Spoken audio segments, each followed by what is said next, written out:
Last class में हमने एक आपको जो क्लास पढ़ाई थी उसमें पीएच स्केल बताया था। पीएच स्केल 3 डिफरेंट टेम्परेचर पे बताया था। 25 डिग्री सेंटीग्रेड पे, 25 से ज्यादा पे और 25 से कम पे। और उसके अकॉर्डिंग वाटर न्यूट्रल कहा जाता है। कभी पीएच इज इक्वल टू 7 पे, और कभी पीएच ग्रेटर देन 7 पे, और कभी पीएच लेस देन 7 पे। अरे रुको यार, एक मिनट, गड़बड़ होगा, पकड़ो। तो फिर उसके बाद हमने पीएच निकालना बताया था आप लोगों को, स्ट्रॉन्ग एसिड्स के केस में, स्ट्रॉन्ग बेसिस के केस में। है भैया, याद है कुछ? Yes sir. बहुत बढ़िया दोस्त। अभी शुरू करने जा रहे हैं हम calculating pH in mixture of strong acids and mixture of strong basis. तो स्ट्रॉन्ग एसिड्स का मिक्सचर होता है, हमने आपको लास्ट क्लास में स्पेक्टेटर आयन वाला भी दिखाया था कि स्ट्रॉन्ग एसिड जो होते हैं एक्चुअली में उनमें H प्लस का कंसेंट्रेशन हमको निकालना होता है, और अभी आज और थोड़ा डिटेल में बता देंगे। जब स्ट्रॉन्ग एसिड्स होते हैं तो H प्लस रिलीज करेंगे। जैसे हमने क्वेश्चन दिया आपको, एक ये क्वेश्चन के फॉर्म में देते हैं, फिर अभी सॉल्यूशन इसमें हम बताते हैं। सिंपल सा क्वेश्चन है।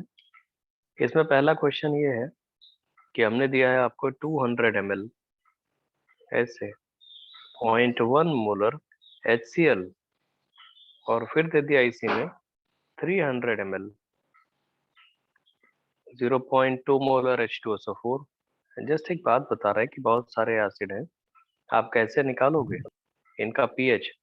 और 400 ml 0.3 मोलर HNO3, ये सब एसिड है, एज एसिड लिखे हुए हैं। और इसी में हमने क्या कर दिया, 1100 ml वाटर भी ऐड कर दिया। तो मेरे दोस्त एक बात बताओ, वाटर ऐड करोगे तो वाटर से कुछ होगा थोड़ी, तो भैया सिर्फ वॉल्यूम बढ़ाने के लिए यूज किया गया है। इसका पीएच निकालना है। कोई पूछे इसका पीएच और पीओएच क्या होगा, मतलब पीएच भी तो बताओ, पीओएच भी बताओ, क्या होंगे इनकी वैल्यूज। तो उसको सॉल्व करने के लिए क्या करोगे भैया, आप एक एक करके निकालोगे सब में। कैसे करते हैं, देखो दोस्त, हम लोग टोटल H प्लस के, अच्छा पीएच निकालने के लिए हम एसिड के मिलीमोल थोड़ी निकालते हैं, हम तो मिलीमोल ऑफ H प्लस निकालने जा रहे हैं। कुल मिला के मिलीमोल ऑफ H प्लस निकाल दो, फिर कंसंट्रेशन ऑफ H प्लस निकाल देना। तो ऐसे क्वेश्चन सॉल्व करने के लिए पहले मिलीमोल्स ऑफ H प्लस निकाल दो, और फिर उसके बाद कंसंट्रेशन ऑफ H प्लस निकालना। तो मिलीमोल्स ऑफ H प्लस निकालने के लिए क्या करोगे इस वाले क्वेश्चन में, पहले तो HCl के मिलीमोल निकालो। आपको हमने बताया था मोलारिटी अगर आपको गिवन हो और वॉल्यूम लीटर से मल्टीप्लाई कर दो तो मोल्स आ जाते हैं, और मोलारिटी अगर गिवन हो वॉल्यूम ml में मल्टीप्लाई कर दो तो मिलीमोल्स आ जाते हैं। तो मेरे दोस्त एक बात बताओ, HCl के मिलीमोल्स कितने आ जाएंगे, 200 इंटू 0.1, ये आ जाएगा मिलीमोल्स ऑफ HCl। लेकिन इसमें हमें 1 से मल्टीप्लाई भी तो करना पड़ेगा, क्योंकि उसमें H प्लस 1 होता है। सिमिलरली जब H2SO4 के केस में आओगे, हम तो मिलीमोल ऑफ H प्लस निकाल रहे हैं भाई हर केस में, ये नीचे। तो अगर H2SO4 वाले केस में आओगे दोस्त, तो यहाँ पे भी आपको क्या करना पड़ेगा, पहले एसिड के मिलीमोल निकालो। 300 इंटू 0.2, ये हो जाएगा मिलीमोल ऑफ एसिड। लेकिन दोस्त इसमें 2 से मल्टीप्लाई करना पड़ेगा, क्योंकि n फैक्टर 2 है, और दूसरे हम क्या कहना चाह रहे हैं, H प्लस के मिलीमोल निकालना चाह रहे हैं ना। तो 1 मोल H2SO4 में 2 मोल H प्लस होता है, तो ये हमें 2 से मल्टीप्लाई करना पड़ेगा। इसमें HNO3 वाले में आओगे तो 400 और इंटू 0.3, ये तो हो गया मिलीमोल HNO3 का। लेकिन मेरे दोस्त एक बात बताओ, इसमें HNO3 में एक H प्लस रिलीज करने की एबिलिटी होती है, तो 1 से मल्टीप्लाई भी करना पड़ेगा। लकीली दोनों सेम हो जाएंगे, और वाटर में तो कुछ होगा नहीं। तो टोटल मिलीमोल्स आपको इसके समझ में आ गए। कोई डाउट है इसमें बच्चा, है भैया? No sir. No sir. No sir. बहुत बढ़िया। अब हम कंसंट्रेशन ऑफ H प्लस पे आते हैं। कंसंट्रेशन ऑफ H प्लस जो आता है total millimole upon total volume इन ml। तो टोटल मिलीमोल कितना आ जाएगा, ये यहाँ वाला कितना आ गया था, यहाँ वाला कितना आ गया था, ऐसे कैलकुलेट कर लोगे तो ये आ जाएगा 20, और यहाँ वाला आ जाएगा 120, और यहाँ वाला कितना आ जाएगा, ये भी 120 है दोस्त। तो ये 20 प्लस 120 प्लस 120, ये तो मिलीमोल ऑफ H प्लस हो गया, divided by total volume 2000 ml। तो यहाँ से H प्लस का कंसंट्रेशन आ जाएगा, और पीएच इज इक्वल टू जो आप लगाते हो formula, minus log H plus इस माइनस लॉग H प्लस से आपका आंसर आ जाएगा। ठीक है बच्चा, हो जाएगा पीएच और पीओएच। पीएच आ Yes, जाएगा sir. तो यस सर। बहुत बढ़िया दोस्त, पीएच आ जाएगा तो 14 में से सब्ट्रैक्ट कर देना बच्चा, तो आ जाएगा पीओएच। क्वेश्चन नंबर 1 इजीली हो गया, हम तो जस्ट सिंपल सिंपल करा रहे हैं आपको भी। क्वेश्चन नंबर 2 देखिए, इसी में दे रहे हैं, क्वेश्चन से प्रैक्टिस करा रहे हैं। Mixture of strong acid case में पीएच कैसे निकाला जाता है। आपसे कोई बोले ठीक है आप क्वेश्चन नंबर 2 देखो यहाँ पे। अच्छा ये कॉपी कर रहे हो भैया आप लोग? सर अभी yes. आधा किया सर। अच्छा कर लो कर लो कर लो, तब तक हम दूसरा क्वेश्चन दे देते हैं।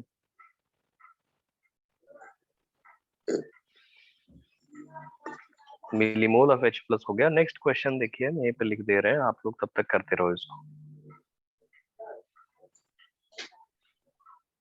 कि सपोज करिए हम बोल दे रहे हैं 3.65 ग्राम HCl ले लिया पाउडर फॉर्म में, प्लस 4.9 ग्राम H2SO4 ले लिया। सपोज करो 4.9 ग्राम HCl आपको, ये सॉरी H2SO4 दे दिया गया। इसी में क्या कर दे रहा है, आगे देखो दोस्त, 300 ml 0.1 मोलर H2SO4 भी डाल दिया स्ट्रॉन्ग एसिड के फॉर्म में। और दूसरा वाला है 100 ml 0.2 मोलर HBr भी डाल दिया। कोई बोले इतना हमने कर दिया। और अभी इसी में अभी कुछ और रह गया है। फाइनली इसमें एक काम और कर दे रहे हैं हम, 2600 ml सपोज करो वाटर ऐड कर दिया। कोई बोले इसका पीएच बताओ, पीएच एंड पीओएच इस क्वेश्चन में, क्वेश्चन नंबर 2 में। तो आपको फिर वही निकालना पड़ेगा भाई। 2600 ml वाटर का एडिशन सिर्फ ये इंडिकेट कर रहा है कि वॉल्यूम हम बढ़ा रहे हैं, बस और कुछ नहीं मतलब है उसका। इसका पीएच निकालना है तो मिलीमोल्स ऑफ H प्लस पहले निकालने पड़ेंगे तुम्हें। तो मिलीमोल्स ऑफ H प्लस निकालोगे, फिर उसके बाद कंसंट्रेशन कर देंगे हम उसका। तो मिलीमोल्स ऑफ H प्लस सबसे पहले कैलकुलेट करके देखो। मिलीमोल्स ऑफ H प्लस बता रहे हैं, मिलीमोल्स ऑफ एसिड थोड़ी बता रहे हैं। सॉल्व करें इसको भैया, फर्स्ट वाला हो गया है बच्चा। यस यस सर तो कॉपी करने के लिए आप लोग टाइम ले लिया करो ना, हमसे कह दिया करो, नहीं तो हम कभी कभी भूल जाते हैं, हम आगे पढ़ाते चलेंगे, पता लगे कॉपी नहीं हो पाया दोस्त। चलिए देखिए नेक्स्ट वाला क्वेश्चन देखो। ये देखिए मिलीमोल्स ऑफ H प्लस पहले इसमें कैलकुलेट कर रहे हैं। तो 3.65 ग्राम HCl में अगर आप डालोगे तो मतलब इसमें मोल्स निकालोगे, तो मास आपको गिवन है, पाउडर फॉर्म में गिवन था ना वो 3.65 अपॉन 36.5, ये तो मोल्स आएगा। लेकिन मल्टीप्लाइड बाय इनटू 1000 ये आएगा मिली मोल्स HCl का, लेकिन मल्टीप्लाइड बाय 1 भी करना पड़ेगा, तब आएगा मिलीमोल H प्लस का, क्योंकि HCl के जो मिलीमोल है उसमें 1 से मल्टीप्लाई करना पड़ेगा ना। वैसे ही 4.9 इसके मिली सॉरी ग्राम गिवन है अपॉन 98 इसका मॉलिक्यूलर मास होता है।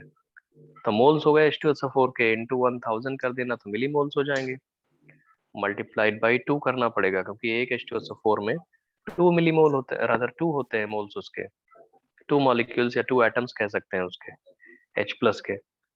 सिमिलरली H2SO4 वाले नेक्स्ट वाले में आओगे तो 300 इंटू 0.1 ऐसे, और मल्टीप्लाइड बाई 0.2 सॉरी 2, और लास्ट वाले में जब आओगे तो 100 इंटू 0.2। सिंपल सा क्वेश्चन है, आप ये मत सोचो सर कभी बहुत इजी चल रहा है, थोड़ा टाइम दो, भी आने वाला है कुछ अच्छी चीज। ये मिलीमोल्स ऑफ H प्लस हो गए। हमने पहले एसिड के मिलीमोल निकाले, फिर एसिड में वो H प्लस चेक किया कितने हैं, फिर उन फैक्टर से मल्टीप्लाई कर दिया, तो ये मिलीमोल्स ऑफ H प्लस हो जाएगा। तो क्या कंसंट्रेशन ऑफ H प्लस निकालने के लिए आप लोग जो कंसंट्रेशन ऑफ H प्लस जिसको बोलते हो, जो पीएच निकालने के लिए रिस्पॉन्सिबल होता है, जिसको H प्लस को स्क्वायर ब्रैकेट में लिख के बताया जाता है कि ये कंसंट्रेशन ऑफ H प्लस है, और वो हम मिलीमोल्स न्यूमरेटर में कर देंगे H प्लस का, और डिनोमिनेटर में वॉल्यूम इन ml, तो इसी से आ जाएगा भैया। Yes sir. तो ये ऐसे पीएच आ जाएगा, पीओएच आ जाएगा। तो सिंपल सा क्वेश्चन है ये। तो मिक्सचर ऑफ स्ट्रॉन्ग एसिड्स और मिक्सचर ऑफ स्ट्रॉन्ग बेसिस अगर रखे हुए हैं तो उनके केस में पीएच ऐसे निकाला जाता है। इसको कॉपी कर लो, तब तक next mixture of strong basis वाला बताने जा रहे हैं। मिक्सचर ऑफ स्ट्रॉन्ग बेसिस, ये थर्ड क्वेश्चन है। तो सिंपल सिंपल करा रहे हैं, हो सकता है किसी को इसमें भी प्रॉब्लम हो, इसलिए इसको करवा दे रहे हैं दोस्त। देखिए मिक्सचर ऑफ स्ट्रॉन्ग बेसिस में भी एक ही एग्जांपल कराएंगे, ढेर सारा नहीं कराएंगे, तुम लोगों को ज्यादा कराने का कोई मतलब नहीं है, सब जानते हो तुम लोग दोस्त, तो इसलिए ज्यादा नहीं कराएंगे इसमें। सिंपल सा एक क्वेश्चन देख लो, उसके बाद हम आगे प्रोसीड कर जाएंगे। इसी में काफी ढेर सारा दे दे रहे हैं। देखिए क्या है इसमें, सबसे पहले हम बोल रहे हैं कि आपने 2 ग्राम NaOH ले लिया, पाउडर फॉर्म में ले लिया, और फिर दूसरा वाला बता रहे हैं 5.6 ग्राम KOH ले लिया, तुम्हारे पास है ऐसे ही। थर्ड इसी में क्या कर रहे हैं हम, ठीक। देखो दोस्त,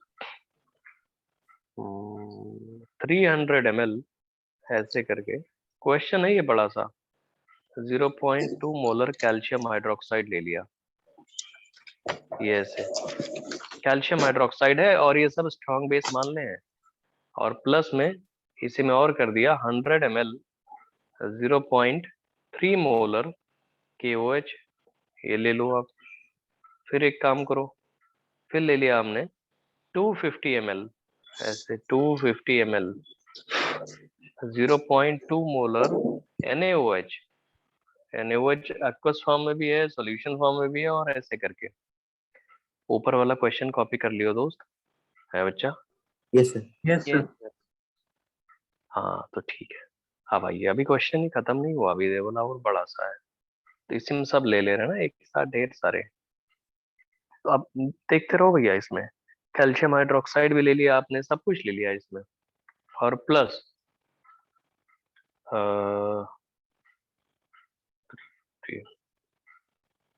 तो 2 3, एक मिनट रुको जरा, कितना वॉल्यूम हो गया अब तक, कितना हो गया, 4 2 6 650 हुआ है ना, तो 350 ये हो गया,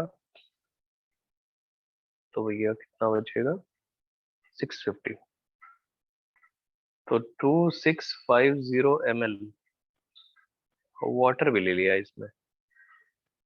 अब बताओ इसका pOH कितना होगा, pH कितना होगा, या इसी में और डाल दो अभी 7.4 ग्राम कैल्शियम हाइड्रोक्साइड भी ले लो। कैल्शियम हाइड्रोक्साइड का मॉलिक्यूलर मास इतना ही होता है ना, 74, कितना होता है दोस्त, कैल्शियम का 40 हो जाएगा, नहीं ज्यादा आएगा इसका है। चलो ठीक है, बताओ दोस्त, इसको सॉल्व करना है तो क्या करोगे, मिली मोल्स ऑफ OH माइनस निकालोगे पहले? Yes sir. Yes sir. Yes sir. बहुत अच्छे दोस्त, तो मिली मोल्स ऑफ OH माइनस निकालोगे, फिर उसको बाद में हम कंसंट्रेशन से कर देंगे। तो इसमें 2 ग्राम NaOH है, तो NaOH का मॉलिक्यूलर मास होता है 40, 2/40 मिली मोल रादर मोल्स हो जाएंगे NaOH के, इंटू 1000 करोगे तो मिली मोल्स हो जाएंगे NaOH के। लेकिन हमें OH माइनस का चाहिए, तो 1 मोल NaOH में 1 मोल OH माइनस होता है, तो 1 से मल्टीप्लाई करना पड़ेगा। वैसे इसमें आओगे तो 5.6 ग्राम तो हमें KOH का पता होता है, डिवाइडेड बाई 56 इसका मॉलिक्यूलर मास है, और ये तो मल्टीप्लाइड बाई 1000 करोगे तो आएगा मिली मोल्स ऑफ KOH, और 1 से मल्टीप्लाई करना पड़ेगा तो आ जाएगा आपका मिली मोल्स ऑफ OH माइनस। फिर उसके बाद देखिए नेक्स्ट, ये 1 है। नेक्स्ट कैल्शियम हाइड्रोक्साइड पे, तो वॉल्यूम अगर आपको गिवन है ml में और मोलारिटी से मल्टीप्लाई करोगे तो डायरेक्टली मिलीमोल्स आ जाता है, लेकिन ये मिलीमोल कैल्शियम हाइड्रोक्साइड का है, और 1 मिलीमोल कैल्शियम हाइड्रोक्साइड में 2 मिलीमोल OH माइनस के होते हैं, इसलिए 2 से मल्टीप्लाई करना पड़ेगा। सिमिलरली 100 इंटू 0.3 ये मिलीमोल हो जाएंगे KOH के, और उसको मल्टीप्लाई करोगे 1 से तो मिलीमोल्स ऑफ OH माइनस आ जाएगा। KOH या वॉल्यूम अगर ml में गिवन है और मोलारिटी आपको मल्टीप्लाई करनी है उसमें, तो आपको मिलीमोल मिलेगा। लेकिन अगर वॉल्यूम लीटर में गिवन है और मोलारिटी से मल्टीप्लाई कर दोगे तो मोल्स मिलेंगे, तो हमारे यहाँ पे मिलीमोल कैलकुलेट कर रहे हैं तो मिलीमोल सबके हो जाएंगे। 2650 ml वाटर सिर्फ वॉल्यूम बढ़ाने के लिए है, कि टोटल वॉल्यूम की वैल्यू कुल मिला के कितनी हो जाए भैया, टोटल वॉल्यूम की वैल्यू। अब 2650, ठीक है कोई बात नहीं, और 7.4 ग्राम वाटर का क्या मतलब है दोस्त? इसका मॉलिक्यूलर मास कितना होता है कैल्शियम हाइड्रोक्साइड का? 74 74 74 ही होता। कैलकुलेट कर लियो भैया, यस कर सर लियो yes मास। yes sir तो इसका मॉलिक्यूलर मास अगर आप डिवाइड करोगे तो मोल्स आएंगे, इनटू 1000 कर दोगे तो मिली मोल्स आ जाएंगे, और मल्टीप्लाइड बाई आप क्या करोगे इसमें 2, क्योंकि 1 मोल कैल्शियम हाइड्रोक्साइड में 2 मोल OH माइनस होते हैं, तो ये हो जाएगा हमारा।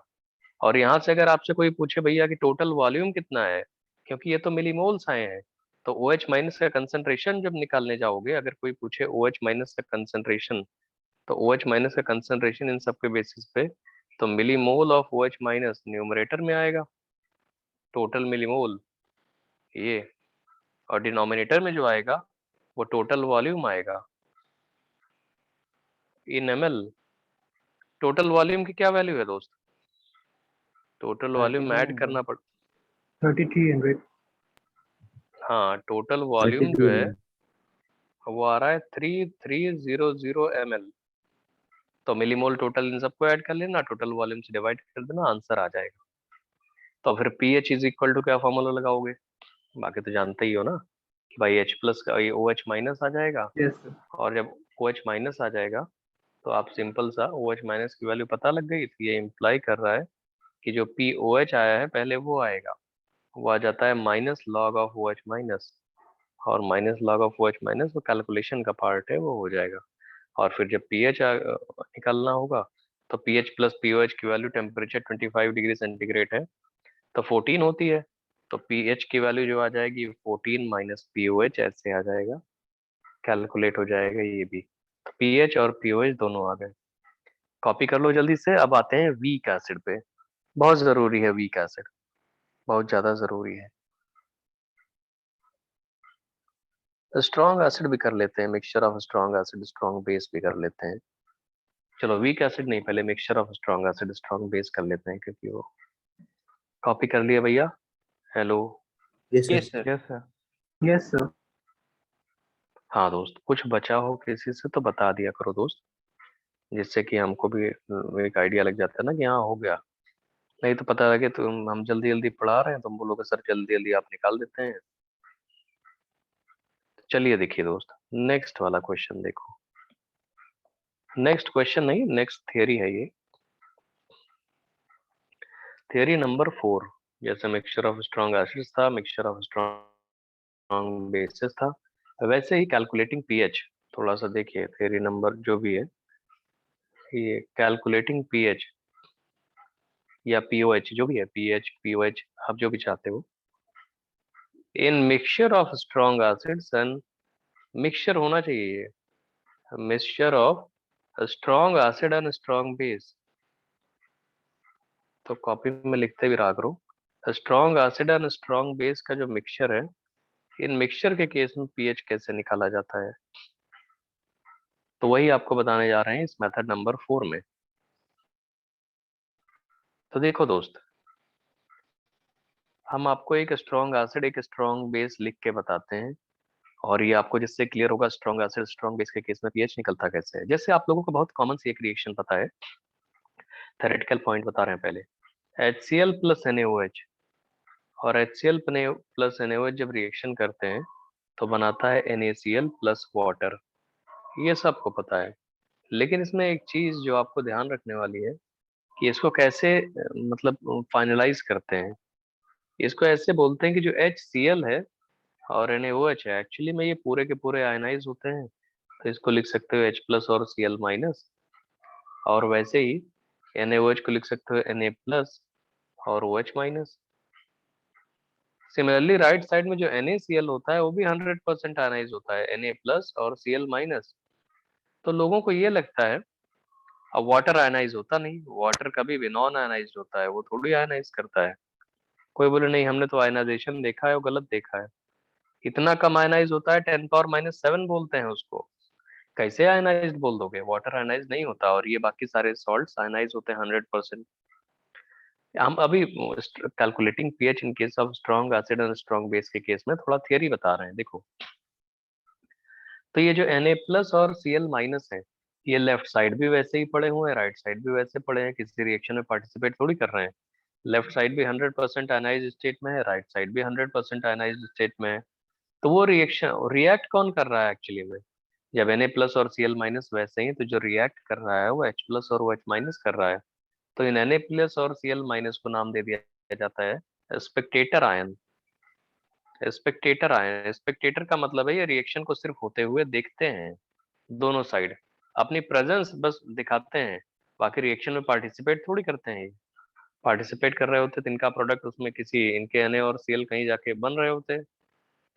तो इन्हें बोलते हैं स्पेक्टेटर आयन। बहुत लोग स्पेक्टेटर आयन को ऐसे कैंसिल भी, इधर इधर ऐसे कैंसिल भी कर देते हैं, ऐसा कर भी देते हैं लोग। तुम मत करो, बस ऐसे लिख लो कि स्पेक्टेटर आयन है, जब तुम्हें डिस्टर्ब नहीं कर रहे हैं तो क्यों काटोगे पीटोगे पे मतलब अंडरस्टूड है वो कि वो स्पेक्टेटर आयन है।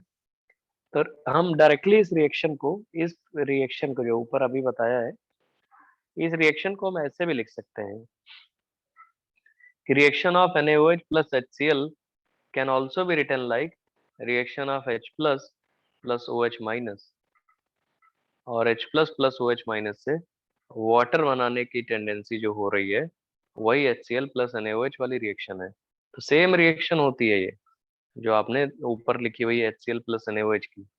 समझ पा रहे हो भैया? Hello. Yes Yes, sir. sir. और आपको ये भी पता होगा कि जब ये 1 मोल या 1 ग्राम इक्विवेलेंट दोनों रिएक्शन करते हैं, तो इस रिएक्शन में जो डेल्टा H होता है, डेल्टा H एनर्जी जो निकलती है, अरे एसिड बेस न्यूट्रलाइजेशन जो होता है ना, वो क्या होता है, एक्सोथर्मिक प्रोसेस होता है। तो इसमें जो एनर्जी रिलीज होती है वो -13.7 किलो कैलोरी, ऐसे किलो कैलोरी पर मोल, इस पर्टिकुलर केस में पर मोल ये निकलती है एनर्जी। अगर जूल में निकालना चाहते हो तो -13.6 इंटू 13.6 कर लो इसको, इंटू 4.18 करना पड़ेगा दोस्त, तो किलो जूल पर मोल हो जाएगा। Hello. Yes Yes, sir. sir. ये जानते नहीं हो? अच्छा ठीक है। मतलब ये कहना चाह रहे हैं हम कि एक मोल अगर H प्लस और 1 मोल OH माइनस ये जब कंबाइन करते हैं, तो जो हीट निकलती है वो होती है हमारी -13.6 किलो कैलोरी, या -13.6 इंटू 4.18 किलो जूल। इसको अलग से थर्मोकेमिस्ट्री में आप लोग पढ़ते हो, याद कर लेना इसको। इतनी हीट निकलती है, मतलब आप फाइनली ये समझ रहे हो कि स्ट्रॉन्ग एसिड और स्ट्रॉन्ग बेस जब रिएक्शन करते हैं एक्चुअली में, तो जब वो रिएक्शन करते हैं तो हीट निकलती है, एक्सोथर्मिक प्रोसेस होता है ये। और स्ट्रॉन्ग एसिड स्ट्रॉन्ग बेस जब रिएक्शन करते हैं तो एक्चुअली में H प्लस और OH माइनस रिएक्ट कर रहे होते हैं। बाकी जो आयन्स होते हैं वो स्पेक्टेटर आयन होते हैं। कॉपी कर लिए इसको दोस्त, आगे बताएं। Yes sir. Yes, sir. Yes, sir. चलिए दोस्त, ये हो गया।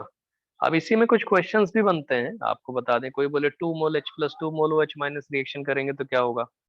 अबे तो हीट डबल हो जाएगी, एक्सटेंसिव प्रॉपर्टी होती है ना एंथैल्पी।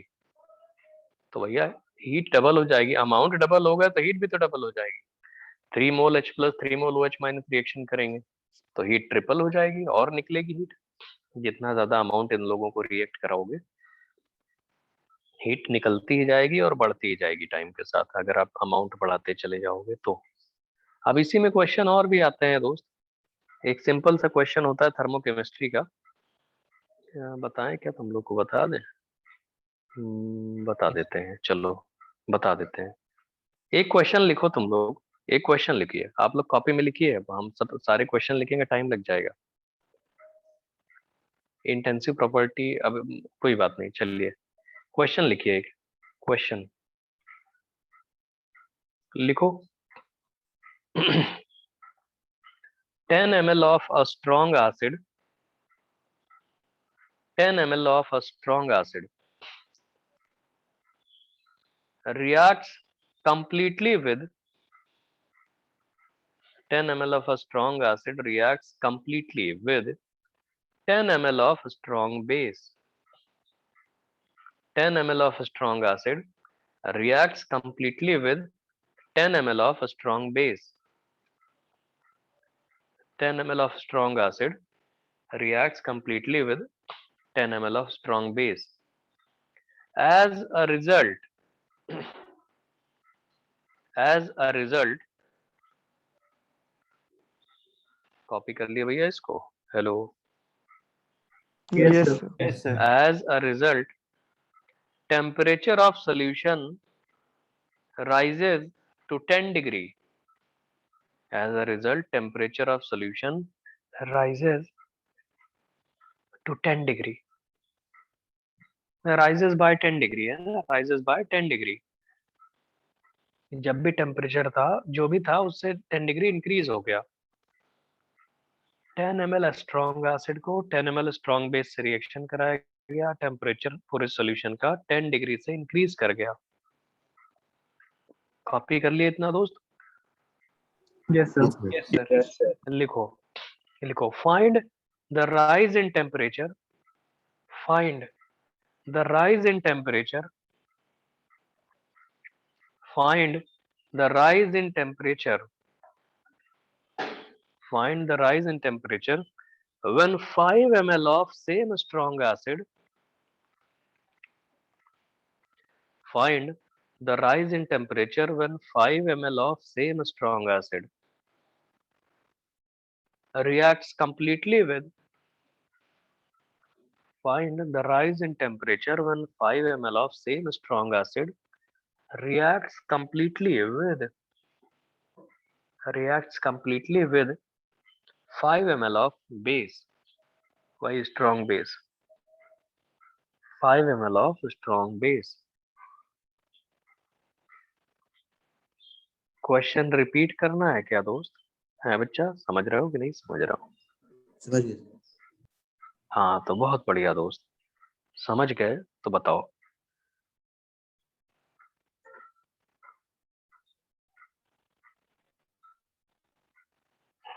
भाई क्वेश्चन ये था कि 10 ml स्ट्रॉन्ग एसिड था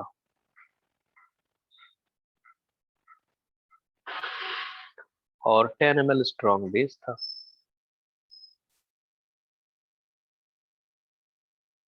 इन दोनों को जब एक कंटेनर में मिलाया गया तो पक्का ये दोनों, अगर बोल रहा है कंप्लीटली न्यूट्रलाइज कर गए हैं, तो कंप्लीटली न्यूट्रलाइज करने का मतलब ये है दोस्त कि इनकी मोलारिटी सेम रही होगी शुरू में. तो स्ट्रॉन्ग एसिड स्ट्रॉन्ग बेस जब रिएक्शन किए हैं तो ये हो गया, ठीक है जो भी है. 10 degree rise in temperature observe किया गया, मिक्स करने के बाद मिक्स कर दिया गया इनको, मिक्सिंग. तो 10 degree rise in temperature observe किया गया, ये ऑब्जर्व किया गया. हमने इसी में पूछा हुआ है कि अगर, अब इससे हमने ये पूछा है आपसे इसी क्वेश्चन से कि अगर यही 5 ml लिया होता, वही स्ट्रॉन्ग एसिड, वही मोलारिटी सेम होगी तभी तो दोनों के सेम वॉल्यूम लग रहे हैं, नहीं तो इससे थोड़ी होगा, अलग अलग नहीं लगेंगे. अरे समझ रहे हो, ये हमारा जो पॉइंट है कि मोलारिटी Yes, सेम sir. होगी. Yes, sir. हाँ दोस्त, तो 5 ml ऑफ, नॉर्मेलिटी सेम होगी. हाँ नॉर्मालिटी मोलारिटी सेम, हाँ जो भी है सेम कर लो उसको. हमने मोलारिटी नॉर्मालिटी दोनों सेम कर दी. मान लो मोनोबेसिक है, मोनो एसिडिक मोनो बेसिक, इनकी भी मिक्सिंग कर दिया. तो हमने बोला है कि इसमें rise in temperature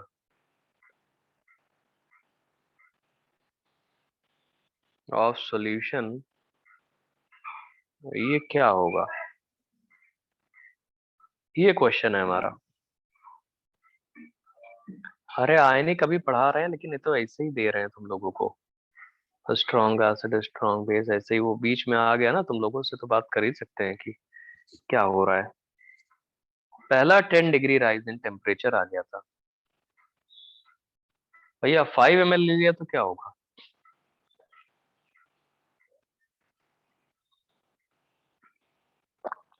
sir half हो जाएगा. क्या बच्चा, एक बार फिर से बताओ क्या कह रहे हो?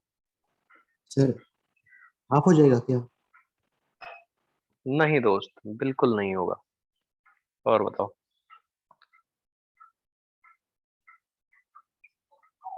हम बता देते हैं आंसर.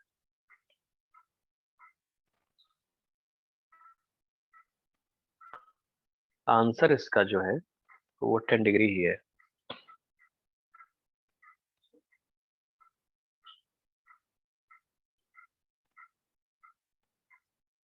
10 डिग्री सेंटीग्रेड कह सकते हो या 10 केल्विन कह सकते हो, बात तो वही है। राइज की बात किया है ना तो राइज तो उतना ही होगा। आंसर वही रहेगा दोस्त इसका, बताएं? थोड़ा दिमाग अब तो समझ जाओ, आंसर बता दिया तब तो थोड़ा बहुत समझ ही सकते हो, नहीं समझ सकते? एक बात बताओ दोस्त, सर नंबर ऑफ अब रिमेनिंग मोल्स नहीं बच रहे हैं, इसलिए सेम रहे। रिमेनिंग मोल्स नहीं बच रहे हैं, वो रीजन नहीं है बच्चा, रीजन ये है इसका। अरे तुम लोग, बाकी लोग बोलते ही नहीं हो बेटा, क्या समस्या है तुम लोग की, है दोस्त? अबे तुम ही लोग के लिए तो अभी नहीं करोगे तुम आगे, फिर साले ऐसे ऐसे क्वेश्चन भी नहीं देंगे। ये मत सोचो क्वेश्चन नहीं देंगे तुम्हारे लिए अच्छा है, तुम्हारे लिए नुकसान है। अब बीच में थर्मोकेमिस्ट्री लगा दे रहे हैं, कुछ भी लगा दे रहे हैं। आप लोगों ने एंथैल्पी ऑफ न्यूट्रलाइजेशन जो थर्मोकेमिस्ट्री में पढ़ा होगा, वही एंथैल्पी ऑफ न्यूट्रलाइजेशन ही तो बता रहे हैं, कुछ नया थोड़ी बता रहे हैं। Yes sir.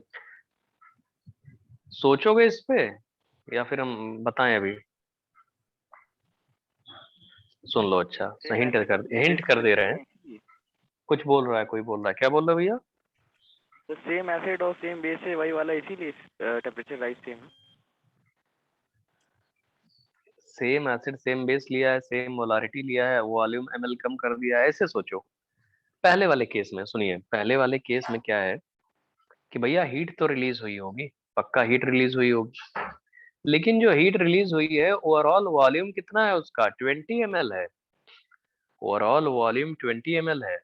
ओवरऑल मोल्स कितने होंगे जो सॉल्ट होगा दूसरे के कंपैरिजन में? 2 टाइम्स है ना। अबे तो जो हीट राइज हुई होगी उसने, मतलब एक तरह से बाद में आपने वॉल्यूम कम कर दिया है, तो हीट रिलीज भी तो कम निकली होगी।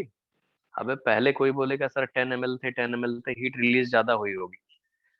फर्स्ट वाले केस में तो हीट रिलीज ज्यादा हुई होगी, उसने 20 ml ओवरऑल सॉल्यूशन के वॉल्यूम को बढ़ाने में लग गई होगी। लेकिन दोस्त दूसरे वाले केस में क्या हो रहा है, टोटल वॉल्यूम भी तो डिक्रीज हो गया है, हाफ हो गया है, हीट रिलीज भी हाफ हो जाएगी। नो डाउट हीट रिलीज दोनों ही केसेस में 2 टाइम्स के डिफरेंस उस पे रेशियो में होगी। पहले वाले में हीट अगर निकलेगी 2x, तो दूसरे वाले में हीट निकलेगी x। लेकिन दोस्त अमाउंट भी तो कम हो गए हैं। 2x जो हीट निकली है उसको 20 ml सॉल्यूशन का वॉल्यूम टेम्परेचर राइज करना है, और जो x निकली है उसको 10 ml का राइज करना है। अरे तो आंसर तो सेम ही आएगा दोनों केस में, नहीं समझ पा रहे हो? रेशियो तो समझ गए। हाँ यस सर। सर। रेशियो तो आइडेंटिकल है, कंफ्यूज ना हो। हमने ऊपर तुमको क्या बोल दिया था, वो एक्सटेंसिव प्रॉपर्टी होती है, तो तुम सोचे होगे यही चलेगा यही चलेगा, थोड़ा लॉजिक लगाओगे तो आ जाएगा। आप समझ गए पूरा? मैथमेटिकली भी कर सकते हैं इसको, Q is equal to M S D T से, Q is equal to M S delta T जो होता है, C डेल्टा टी कर दो, आंसर अब उससे भी आ सकता है।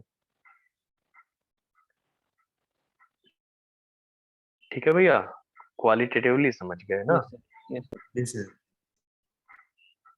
तो बहुत बढ़िया दोस्त। तो ये स्ट्रॉन्ग एसिड स्ट्रॉन्ग बेस के केस में पीएच निकालने का ये तरीका होता है। फिर आते हैं हम लोग, अब नेक्स्ट आपको पढ़ाने जा रहे हैं।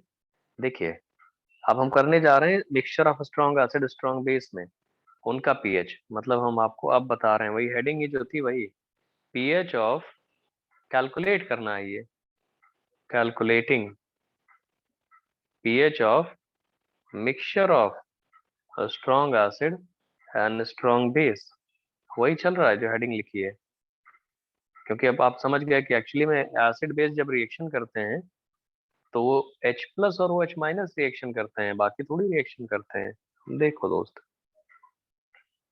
आप यहाँ से समझ जाओगे। तो इसका मतलब अगर बहुत सारे एसिड और बहुत सारे बेसिस लिखे हैं, तो हम total millimole of H plus और total millimole of OH minus निकाल दें, वही तो रिएक्ट कर रहे होंगे, हैं दोस्त? वही तो कर रहे होंगे। Yes sir. Yes sir. हाँ दोस्त, 200 ml 0.1 मोलर H2SO4 ले लो, सपोज करो, कॉपी करते रहना। 300 ml 0.2 मोलर HCl ले लो, आपका मन कर रहा है तो। आप 400 ml ऐसे 400 ml 0.1 मोलर ले लो तुम HBr, ये भी ले लो। और साथ में आपसे कोई बोले कि आप ले लो 300 ml 0.3 molar calcium hydroxide. Strong acid strong base हम आपको सब लेके एक ही साथ बता रहे हैं। आपसे कोई बोले भैया फिर ठीक है 150 ml 0.2 मोलर NaOH ले लो, और लास्ट में आप ले लो 250 ml 0.1 मोलर KOH ले लो, और साथ में इसमें वाटर भी डाल दो कुछ। कितना हो जाएगा? तो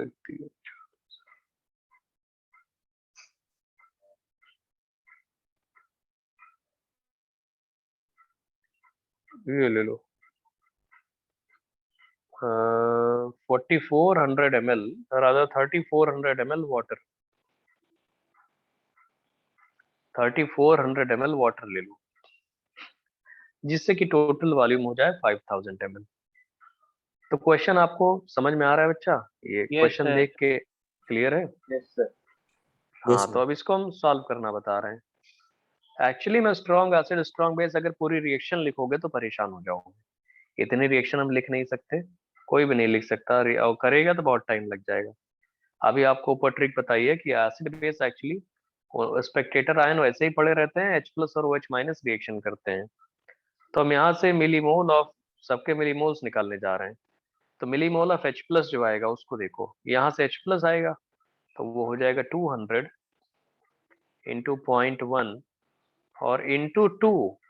ये जब करोगे तो ये मिलीमोल ऑफ H+ आएगा। अगर यहाँ से कोई बोले ये कर क्या रहे हो, तो बोलोगे हम मिलीमोल ऑफ H+ निकाल रहे हैं। तो टोटल मिलीमोल ऑफ H+ और टोटल मिलीमोल ऑफ OH- यही रिएक्शन करेंगे। अच्छा, ओवरऑल सॉल्यूशन अगर हम आपसे पूछ रहे हैं, इस क्वेश्चन में हम आपसे पूछ रहे हैं कि ओवरऑल सॉल्यूशन एसिडिक होगा या बेसिक होगा, और अगर एसिडिक होगा तो पीएच कितना है, और ये देखो भैया, और बेसिक होगा तो पीएच कितना है। तो पहले तो तुमको यही पता लगे ओवरऑल सॉल्यूशन का नेचर कैसा है। तो ओवरऑल सॉल्यूशन का नेचर कैसे पता करोगे कि हम सर पहले जिसके टोटल स्ट्रक्चर में मिली बहुत ज्यादा होंगे जिसके सर। ज्यादा वॉल्यूम जिसके होगा जिसके ज्यादा मिलीमोल होंगे तो वो ज्यादा एसिडिक होगा, मतलब जो बच जाएंगे जो।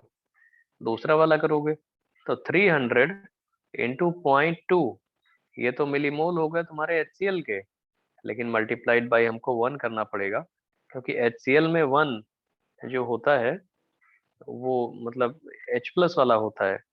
वैसे ही आप आओगे इसमें तो 400 इंटू 0.1, ये तो मिलीमोल है HBr के, लेकिन 1 मोल HBr में 1 H+ भी होता है, तो इसे आपको फिर करना पड़ेगा मल्टीप्लाइड बाई 1। तो ये मिलीमोल ऑफ H+ हम एक साथ निकाल दे रहे हैं। तो ये मिलीमोल ऑफ H+ हो गया। अब मिलीमोल ऑफ OH- आ जाओ। तो कैल्शियम हाइड्रोक्साइड में जब आओगे तो 300 इंटू 0.3 इंटू 2 मल्टीप्लाइड बाई 2 करना पड़ेगा, और ये होगा तुम्हारा मिलीमोल ऑफ, ऐसे मिलीमोल ऑफ OH-। कंसंट्रेशन नहीं है अभी, अभी मिलीमोल चल रहा है। और फिर NaOH के केस में आओगे अगर, तो हम सबके मिलीमोल निकाल दे रहे हैं बस 150। 150 में आप मल्टीप्लाई करोगे 0.2 मल्टीप्लाइड बाई 1, और KOH में आओगे तो 250 मल्टीप्लाइड बाई 0.1, और ये मल्टीप्लाइड बाई उसका एन फैक्टर नहीं, मतलब वो कितने H+ OH- दे रहा है वो, तो ये भी मिलीमोल ऑफ OH- आ जाएंगे। तो इससे कैलकुलेशन से आपको ये समझ में आ रहा है कि टोटल मिलीमोल ऑफ H+ और टोटल मिलीमोल ऑफ OH- इन सबके निकाले जा सकते हैं आराम से। और जब टोटल मिलीमोल ऑफ H+ और टोटल मिलीमोल ऑफ OH- आ गया तो देख लो कौन ज्यादा है, जो ज्यादा होगा वो बचा रहेगा। लाइट एसिडिक जो होगा सर। ओवरऑल सॉल्यूशन ये बता रहे हैं कि सर एसिडिक होगा। चलो कितने मिलीमोल आए पहले वाले में, इसमें सब में बता दो ना एक बार दोस्त। 40 मिलीमोल आ गए, 40। नेक्स्ट वाले में क्या है दोस्त?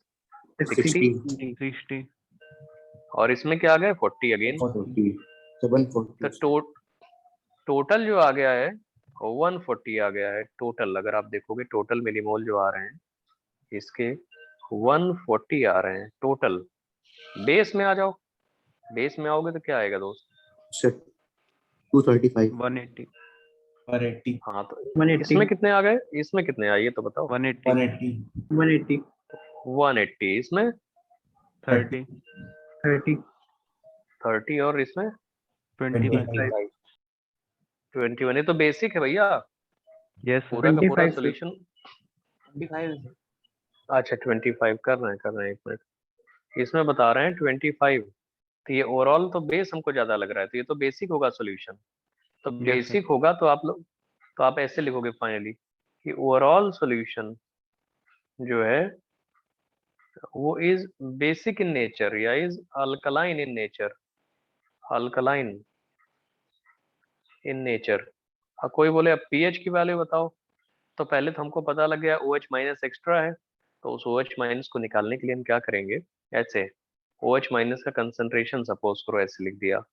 कंसंट्रेशन में क्या करोगे आप, बोलोगे हम पहले सब ऐड करेंगे, 180 प्लस 30 प्लस 25, एक ब्रैकेट में ये आएगा, फिर आएगा माइनस 40 प्लस 60 प्लस 40, ये millimole of OH minus minus millimole of H plus, divided by total volume.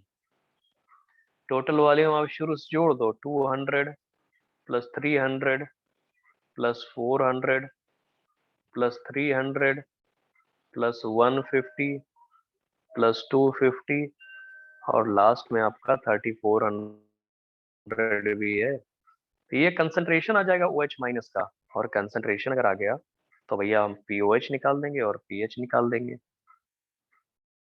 बताओ दोस्त, कोई गलती इसमें, कोई ना समझ में आया हो तो बता देना। ठीक है भैया, समझ गए ये पूरा? Yes sir. Yes sir yes sir. जल्दी कॉपी कर लो, फिर नेक्स्ट क्वेश्चन हम कराते हैं, एक और क्वेश्चन कराएंगे। मतलब जब भी स्ट्रॉन्ग एसिड स्ट्रॉन्ग बेस लिखे होते हैं, बड़े बड़े करा दे रहे हैं, छोटे छोटे आप कर लोगे। जब भी स्ट्रॉन्ग एसिड स्ट्रॉन्ग बेस लिखे होते हैं तो ओवरऑल सॉल्यूशन में हमें ये चेक करना होता है, पहली बात तो कि भाई स्पेक्टेटर आयन रिएक्ट नहीं करेंगे, H प्लस और OH माइनस रिएक्ट करेंगे, जिसका अमाउंट ज्यादा होगा उसके अकॉर्डिंग सॉल्यूशन की एसिडिक स्ट्रेंथ या बेसिक स्ट्रेंथ कही जाएगी। तो ये क्वेश्चन कॉपी हो गया, ठीक? Yes sir. ठीक है, तो पीएच और पीओएच यहाँ से निकल आएगा। अगर आप पीएच की बात करोगे पहले आएगा और पीओएच होगा माइनस लॉग H प्लस, नहीं OH माइनस, और यहीं से पीएच भी आ जाएगा। तो ये वाला क्वेश्चन हो गया, इसकी वैल्यू आ जाएगी तो बाकी सारी चीजें हो जाएंगी। एक क्वेश्चन और देख लो, फिर उसके बाद हम आपसे नेक्स्ट क्वेश्चन, उसके बाद हम वीक एसिड पे आ जाएंगे। स्ट्रॉन्ग एसिड हम फिनिश कर देंगे ना अभी। देखिए ये भी बड़ा सा क्वेश्चन है, ऐसे ही बहुत कुछ है इसके अंदर, लेकिन ये सब सॉलिड्स के फॉर्म में डाल देते हैं सपोज करो। तो सॉलिड के फॉर्म में डालेंगे तो कोई वही बोल दे भैया 1 ग्राम NaOH ले लो आप। मतलब कैलकुलेशन इजी हो इसलिए सिंपल सिंपल ले लेते हैं हम। उसके बाद कोई आपसे बोले भैया कि 7.4 ग्राम सॉलिड स्टेट में ही कैल्शियम हाइड्रोक्साइड ले लो, ऐसे। फिर आपसे कोई बोले कि भैया 4.9 ग्राम H2SO4 ले लो, ऐसे ये ग्राम H2SO4, और इसी में 3.65 ग्राम, ये सब पाउडर फॉर्म में है। HCl ले लेना आप। HCl के बाद आपसे फिर कोई पूछे कि ये जो आपका ये क्या नाम है इसका 5.4 ग्राम KOH ले लो, ऐसे 5.6 ग्राम कर लेना इसको, 5.6 ग्राम KOH। हेलो, दिख रहा है भैया? कोई ऐसा तो नहीं कोई? हाँ तो अभी, हाँ दोस्त आप देखो भैया इसी में है, अब कुछ वॉल्यूम वॉल्यूम भी ले ले, सपोज करो बोले 10,000 लीटर वाटर ले लो, 1,000 लीटर या हाँ 10,000 लीटर वाटर ले लो, उसमें ये सब डाल दो, बताओ पीएच पीओएच कितना होगा। तो ठीक है, मासेस के फॉर्म में दिए हैं, अब इसमें क्या करोगे, सबके मिलीमोल्स निकाल दोगे, तो उसमें फिर चेक कर लेना किसका ज्यादा है, एसिड के या बेस का। तो इसके मिलीमोल निकालोगे तो क्या आएंगे भैया, 1 ग्राम है, मॉलिक्यूलर मास 40 होता है इसका, तो मोल्स हो गए, मल्टीप्लाइड बाई 1000 कर दोगे तो मिली मोल्स हो जाएंगे, और मिली मोल्स हो जाएंगे इंटू 1 कर देना, तो वैसे ही आपको पता लग जाएगा कि मिली मोल्स किसके आ गए, OH माइनस के।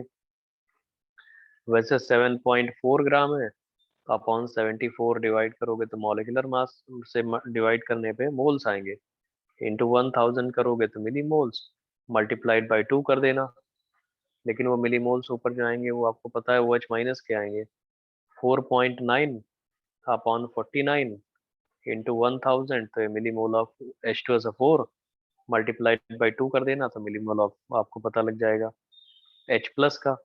तो वैसे 3.65 ग्राम होता है, upon 36.5 molecular mass into 1000 into उसका 1 मल्टीप्लाई कर देना।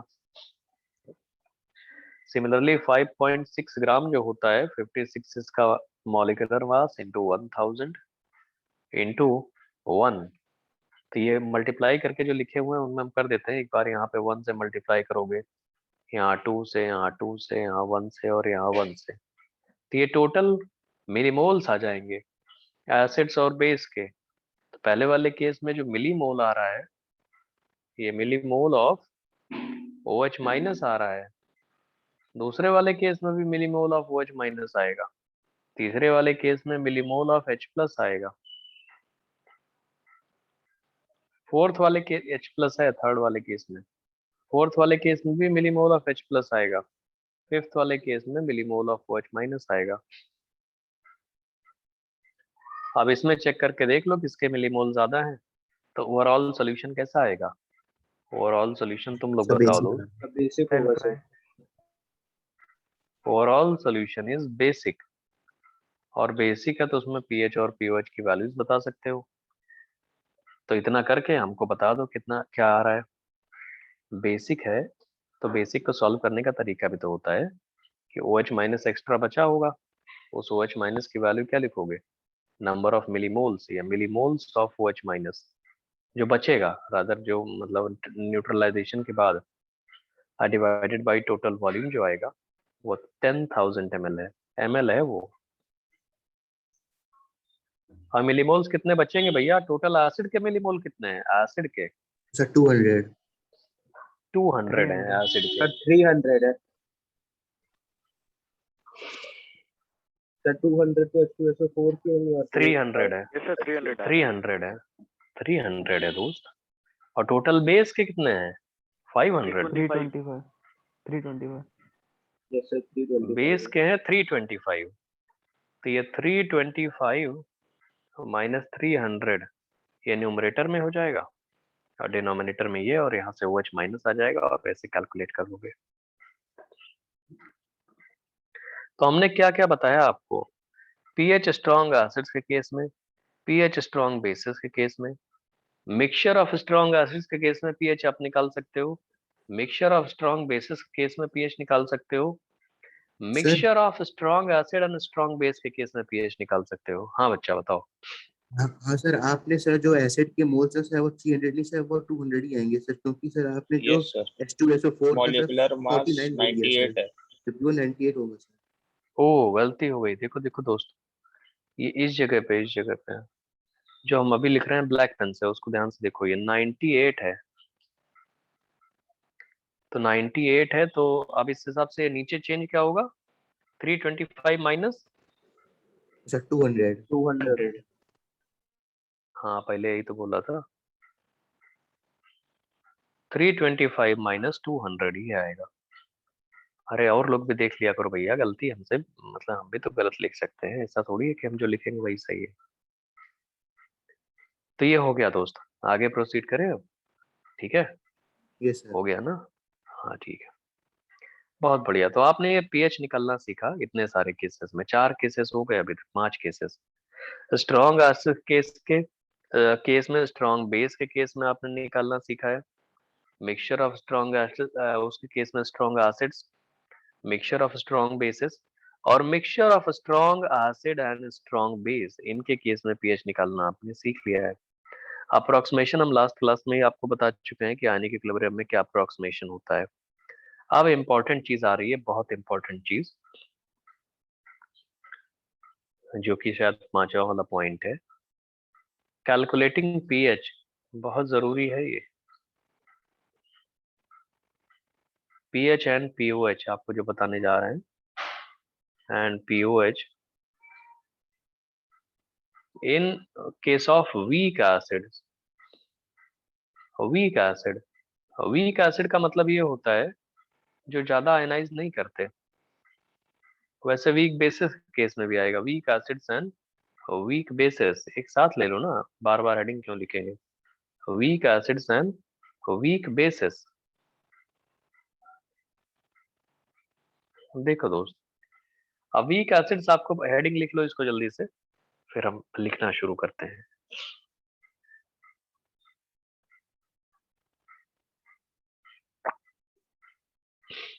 देखो दोस्त, आपको पता है वीक एसिड जो आयनाइज बहुत कम करते हैं। जैसे देखिए एक एग्जाम्पल से समझाएंगे ना सारा का सारा कैसे कैसे होता है। तो वीक एसिड जो आयनाइज कम करते हैं, अब वो कैसे लिखे जाते हैं। जैसे सपोज करो एक वीक एसिड हमने ले लिया एसिटिक एसिड CH3COOH, बहुत कॉमन सा वीक एसिड होता है। जब इसको पानी में डिसॉल्व करोगे तो ये H प्लस बना रहा होगा और साथ में बना रहा होगा CH3CO-। अब CH3COO- भी बना रहा है। तो ये बीकर में एक लिया हुआ है आपने। तो क्या होगा अगर इनिशियली आपने कंसंट्रेशन एसिटिक एसिड का C मोलर लिया है, सपोज करो आपने इनिशियली C मोलर लिया है, तो ये 0 0 रहा होगा। लेकिन इस इक्विलिब्रियम जब स्टैब्लिश होगा और ये C डिसोशिएट कर रहा होगा, तो डिग्री ऑफ डिसोसिएशन के फॉर्म में आप लोगों को ये पता है कि इसको हम लोग C माइनस C अल्फा लिख सकते हैं। और ये क्या हो जाएगा C अल्फा और ये C अल्फा। नहीं मानोगे भैया, मानना पड़ेगा ना इसको। Hello. Yes sir, yes sir. Sir हाँ दोस्त, तो ये हो गया। अब देखो दोस्त, एक चीज बता दें आपको भी रह गया, ये एसिटिक एसिड का डिसोसिएशन है, ये बारे में आपको बता रहे हैं। इसका डिसोसिएशन कांस्टेंट भी होता है। उस डिसोसिएशन कांस्टेंट की एसिटिक एसिड की एक वैल्यू है, उसको अभी बाद में बताएंगे। के की वैल्यू, तो के की वैल्यू लिखोगे तो क्या आएगा H plus into acetate ion. Numerator में कंसंट्रेशन ऑफ प्रोडक्ट आता है और डिनोमिनेटर में कंसंट्रेशन ऑफ रिएक्टेंट आता है। ये कोई बोले सर आप तो पीएच निकाल रहे हो, ये सब क्यों बता रहे हो। तो चलो पीएच निकालने के लिए हमें क्या जरूरत होती है, H प्लस की। तो H प्लस क्या है यहाँ पे, C अल्फा के बराबर है H प्लस। तो तुम्हें अल्फा थोड़ी पता है अभी, समझ रहे हो भैया। अबे H प्लस यस क्या सर। है तुम्हारा, C अल्फा है। तो हम एक काम करेंगे, Ka के एक्सप्रेशन से अल्फा निकालने चल रहे हैं हम। तो Ka के एक्सप्रेशन से निकालोगे अगर, तो यहीं से Ka के एक्सप्रेशन में चल रहे हैं अभी। तो Ka की वैल्यू, ए स्मॉल ए सबस्क्रिप्ट लिखा जाता है सिर्फ एसिड रिप्रेजेंट करने के लिए। कैपिटल K जो लिखा हुआ है इसका मतलब इक्विलिब्रियम कांस्टेंट। तो H प्लस का कंसंट्रेशन C अल्फा है, एसिटेट का कंसंट्रेशन भी C अल्फा है, डिनोमिनेटर में एसिटिक एसिड का concentration C into 1 minus alpha है। यहाँ से इम्प्लाई कर रहा है ये कि जो Ka की वैल्यू होगी वो C alpha square upon 1 minus alpha आ जाएगी। अब एक तरीका है आपके पास, अल्फा में क्वाड्रेटिक बना लो, तो अल्फा आ जाएगा तो H प्लस आपको निकल आएगा, H प्लस आ जाएगा तो PH आ जाएगा। लेकिन दोस्त अभी तुमको अल्फा पता ही नहीं है, तो यहाँ तक लिख लिया आप लोग, आगे बताएं, फिर कंडीशंस लगाने वाले हैं कुछ। Yes sir. Hello hello, yes sir. Yes sir. बहुत बढ़िया दोस्त। ये अभी तक बिना अप्रोक्सीमेशन के चल रहे हैं हम, बिना अप्रोक्सीमेशन के किसी वीक एसिड के केस में पीएच कैसे निकाला जाता है वहां पे आ रहा है। अब अप्रोक्सीमेशन लगाने जा रहे हैं, कंडीशंस। अल्फा निकालना है हमको, मतलब we have to calculate alpha की वैल्यू। तो अल्फा की वैल्यू अगर आप चाहते हो यहाँ से, अल्फा आ जाएगा तो पीएच आ जाएगा, H प्लस आ जाएगा क्योंकि C आपको पता है। तो अल्फा निकालने के लिए या तो क्वाड्रेटिक बना लो, या तो मतलब दो पॉसिबिलिटीज हैं यहाँ से अल्फा निकालने की, दो पॉसिबिलिटीज है। एक तो डायरेक्ट क्वाड्रेटिक बना लो और दूसरा क्या हो सकता है, कोई अप्रोक्सीमेशन लगा लो। तो उसी के लिए हम आपको बता रहे हैं कि क्या करना है। तो अप्रोक्सीमेशन आपको एक हमने आने के इक्विलिब्रियम में बोला है, उसी की आपको हमेशा उसी की हेल्प लेनी है। हम बोल रहे हैं इफ थोड़ा बड़ा सा लिख रहे हैं, if alpha is less than 0.1, ये पहली क्लास में आपको बताया था हमने। अगर अल्फा लेस देन 0.1 है इफ, तो इसका मतलब ये है कि 1 minus alpha can be written as unity if degree of dissociation of a weak electrolyte is less than 0.1, मतलब लेस देन 10% डिसोसिएशन हो रहा है किसी वीक इलेक्ट्रोलाइट का, तो 1 minus alpha can be written as unity.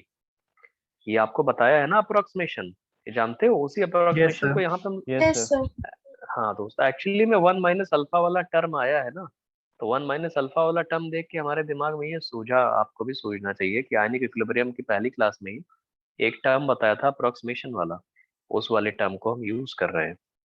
If अगर ऐसा है तो 1 minus alpha can be written as unity, तो expression of K A would reduced into a new form, और वो न्यू फॉर्म क्या होगा, K A is equal to C alpha square, 1 minus alpha 1 हो जाएगा, और K is equal to C alpha square, इसका मतलब है अल्फा की वैल्यू आ जाएगी अंडर रूट के ए बाई सी, और अल्फा की वैल्यू अगर अंडर रूट के ए बाई सी आ गया, तो यहाँ से ये इम्प्लाई कर रहा है कि जो H प्लस होता है, जो H प्लस होता है जिसकी वैल्यू आप सी अल्फा लिखते हो ऊपर से, वही H प्लस की वैल्यू अब आ जाएगी अंडर रूट सी के ए, यही तो आएगा भैया।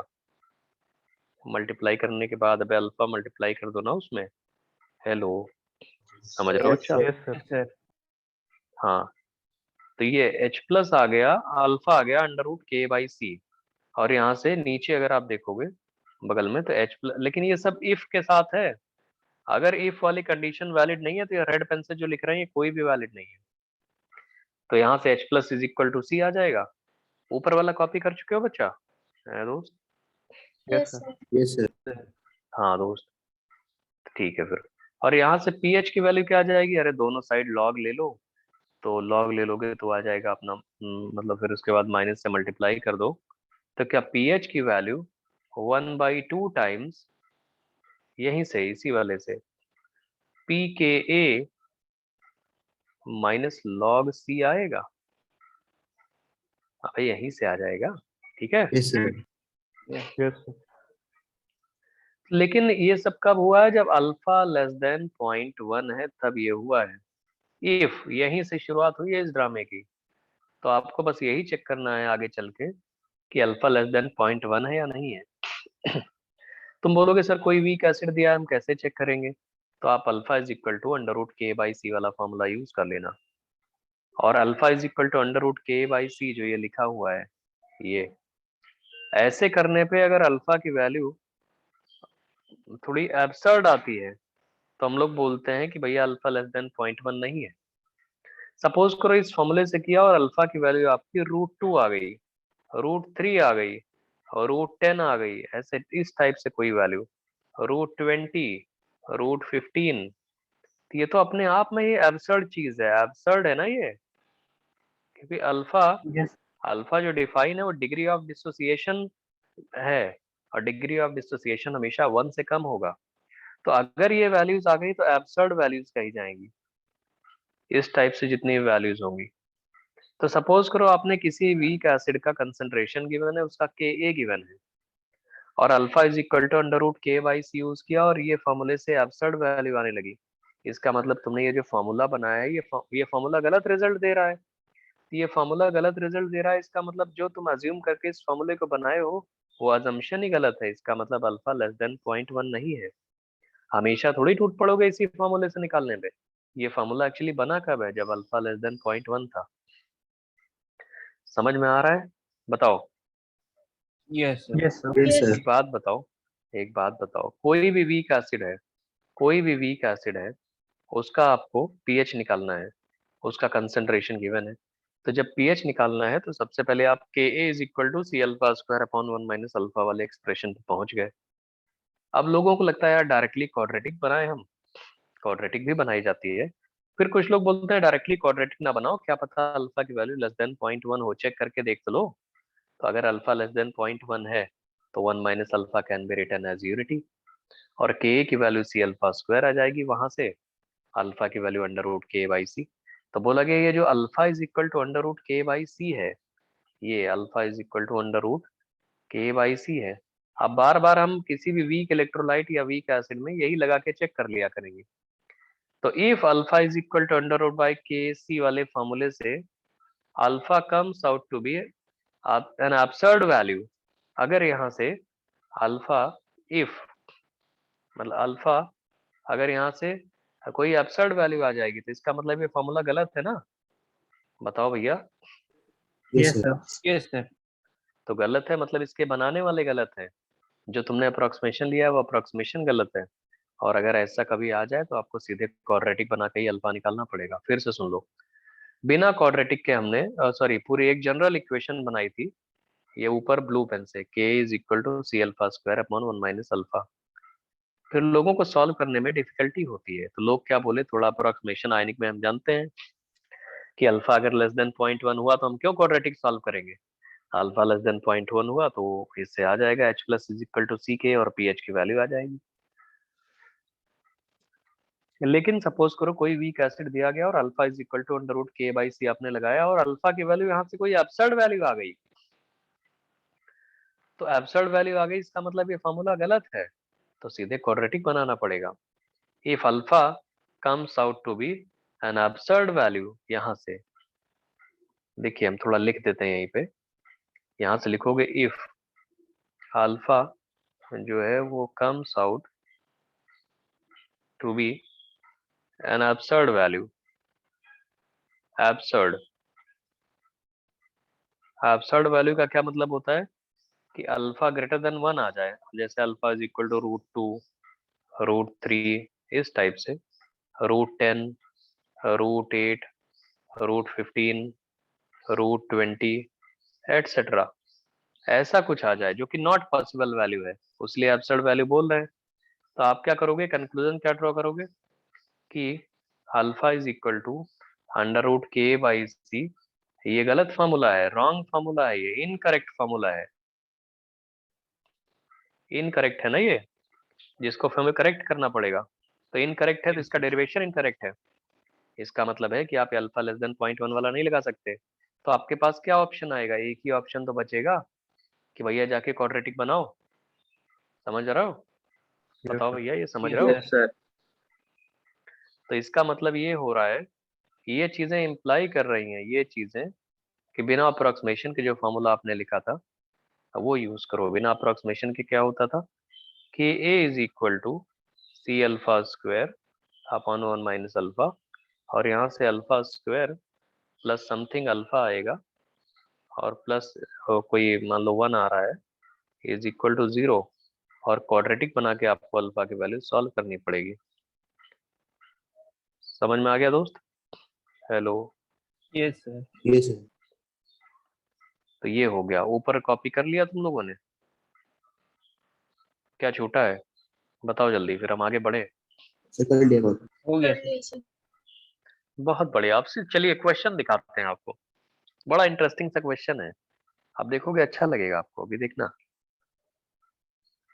बढ़िया बढ़िया चीजें हैं। क्वेश्चन देखिए, एक क्वेश्चन नहीं बहुत सारे क्वेश्चन है, और इन सारे क्वेश्चंस में आपको ये अप्लाई करना भी सिखाते हैं। देखो हमने ये बोला है कैलकुलेट पीएच, कैलकुलेट करना है आपको pH and pOH in following cases, in following cases. देखिए जैसे ए पार्ट लिखा हमने, ABCD ऐसे बताएंगे। हमने लिखा है 0.1 मोलर एसिटिक एसिड CH3COOH ऐसे लिखा है, और for question solving point of view इसकी Ka की वैल्यू हमने दे दिया 2 × 10⁻⁵, वैसे 1.8 × 10⁻⁵ होती है। बी पार्ट दे दो, कोई दे दे 10⁻⁻2 मोलर एसिटिक एसिड CH3COOH, और यहाँ पे Ka की वैल्यू आपको दे दी गई वही 2 × 10⁻⁵ पहले वाले क्वेश्चन वाला। कोई बोले सी पार्ट ले लो, ऐसे ही सी पार्ट बता रहे हैं आपको, 10⁻⁻1 मोलर, ऐसे ही यहाँ पे दे दिया जाए आपको formic acid HCOOH, formic acid है, इसके के की वैल्यू है 5 इंटू 10⁻⁻5, ऐसे 10⁻⁻5 ऐसे दिया हुआ है, सपोज करो आपसे डी पार्ट लिख दे कोई कि भैया 10⁻⁻5 मोलर 10⁻⁻5 मोलर एसिटिक एसिड दिया है CH3COOH, और इसके Ka की वैल्यू जो है वो 2 इंटू 10⁻⁻5 है। Question solving point of view से आपको बता रहे हैं, वैसे 1.8 इंटू 10⁻⁻5 होती है, जानते हो। 10⁻⁻6 मोलर अगर आपको गिवन है एसिटिक एसिड CH3COOH, और यहाँ इसकी Ka की वैल्यू वही दी है 2 इंटू 10⁻⁻5, और यही सेम क्वेश्चन अगर आप अप्लाई कर रहे हो इसके लिए E के बाद F part 10⁻⁻5 molar formic acid और 10⁻⁻6 मोलर फॉर्मिक एसिड, इनके Ka की वैल्यूज आपको एज यूजुअल जो हमने डेटा दिया हुआ है 5 इंटू 10⁻�5 के अकॉर्डिंग दी हुई है, और यहाँ भी Ka की वैल्यू 5 इंटू 10⁻⁻5 सपोज करो गिवन है। Formic acid actually acetic acid से ज्यादा एसिडिक होता है ना, इसलिए उसकी Ka की वैल्यू थोड़ी ज्यादा दिखती है हमने। तो एक बात बताओ दोस्त, इनको सॉल्व करोगे तुम?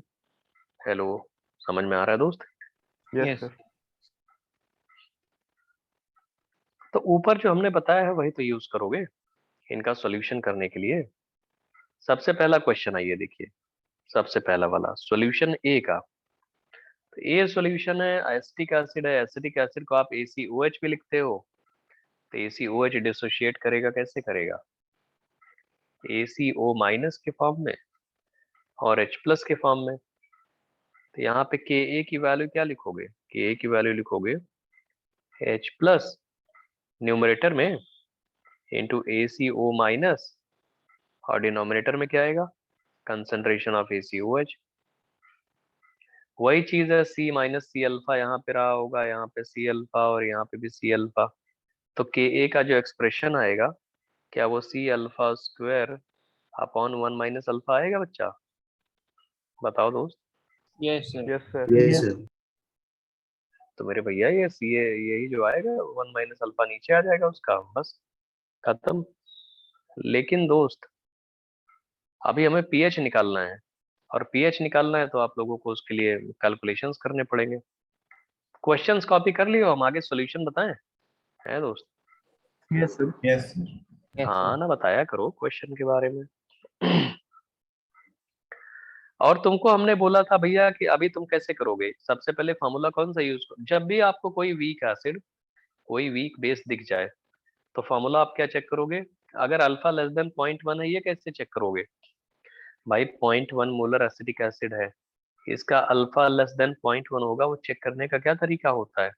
अगर अल्फा लेस देन 0.1 होता है तो अल्फा का ये फॉर्मूला बनता है √K/C, लेकिन ये फॉर्मूला तभी बनता है जब अल्फा लेस देन 0.1 हो। तो भैया अगर अल्फा लेस देन 0.1 है तभी ये फॉर्मूला वैलिड होगा। तो हम एक काम कर लेते हैं, पहले चेक कर लेते हैं ये फॉर्मूला वैलिड है या नहीं। अगर ये फॉर्मूला वैलिड है, मतलब इस फॉर्मूले से भी अल्फा लेस देन 0.1 आ रहा है, तब फॉर्मूला वैलिड माना जाएगा। तो इसका मतलब एक्चुअली में अल्फा लेस देन 0.1 होगा। यहाँ से करके अगर आप देखोगे तो इसकी वैल्यू कितनी आ रही है? 2 इंटू 10⁻⁻5 है, और डिनोमिनेटर में क्या आएगा? 0.1। ऑब्वियसली अल्फा लेस देन 0.1 आ रहा है, कैलकुलेट करने की जरूरत नहीं है, समझ Yes, रहे हो? sir. लेस देन 0.1 आ रहा है, तो इसका मतलब है, हाँ ये बताओ बच्चा, लेस देन 0.1 आ रहा है? Yes Yes, sir. sir. Yes sir. हाँ दोस्त, तो अल्फा लेस देन 0.1 आ रहा है, बस खुश हो जाओ। अगर ये आ रहा है तो ये इम्प्लाई कर रहा है, देखो इम्प्लाई कौन कर रहा है, ये फॉर्मूला अल्फा लेस देन 0.1 कि H plus is equal to C alpha, तो होता ही है बिना अप्रोक्सीमेशन के। और इसी C अल्फा पे C इंटू अल्फा की वैल्यू जो ये √K/C लगाए हो तभी रख सकते हो, और ये आ जाएगा √CKA। H प्लस की वैल्यू अब आएगी √CKA। इम्प्लाई किसने किया? रेड वाले पेन से जो लिखा हुआ है उसने इम्प्लाई किया है H plus is equal to √CK, √C into multiply करके KA, और ये आ जाएगा H प्लस का कंसंट्रेशन, और H प्लस के कंसंट्रेशन की वैल्यू यहाँ से कैलकुलेट कर लो, तो वो आपको साफ साफ नजर आ रही है कि सी की वैल्यू 0.1 है और ये आ जाएगा H plus is equal to pH आ जाएगा फिर उससे, अरे √2 इंटू 10⁻⁻6 आ जाएगा।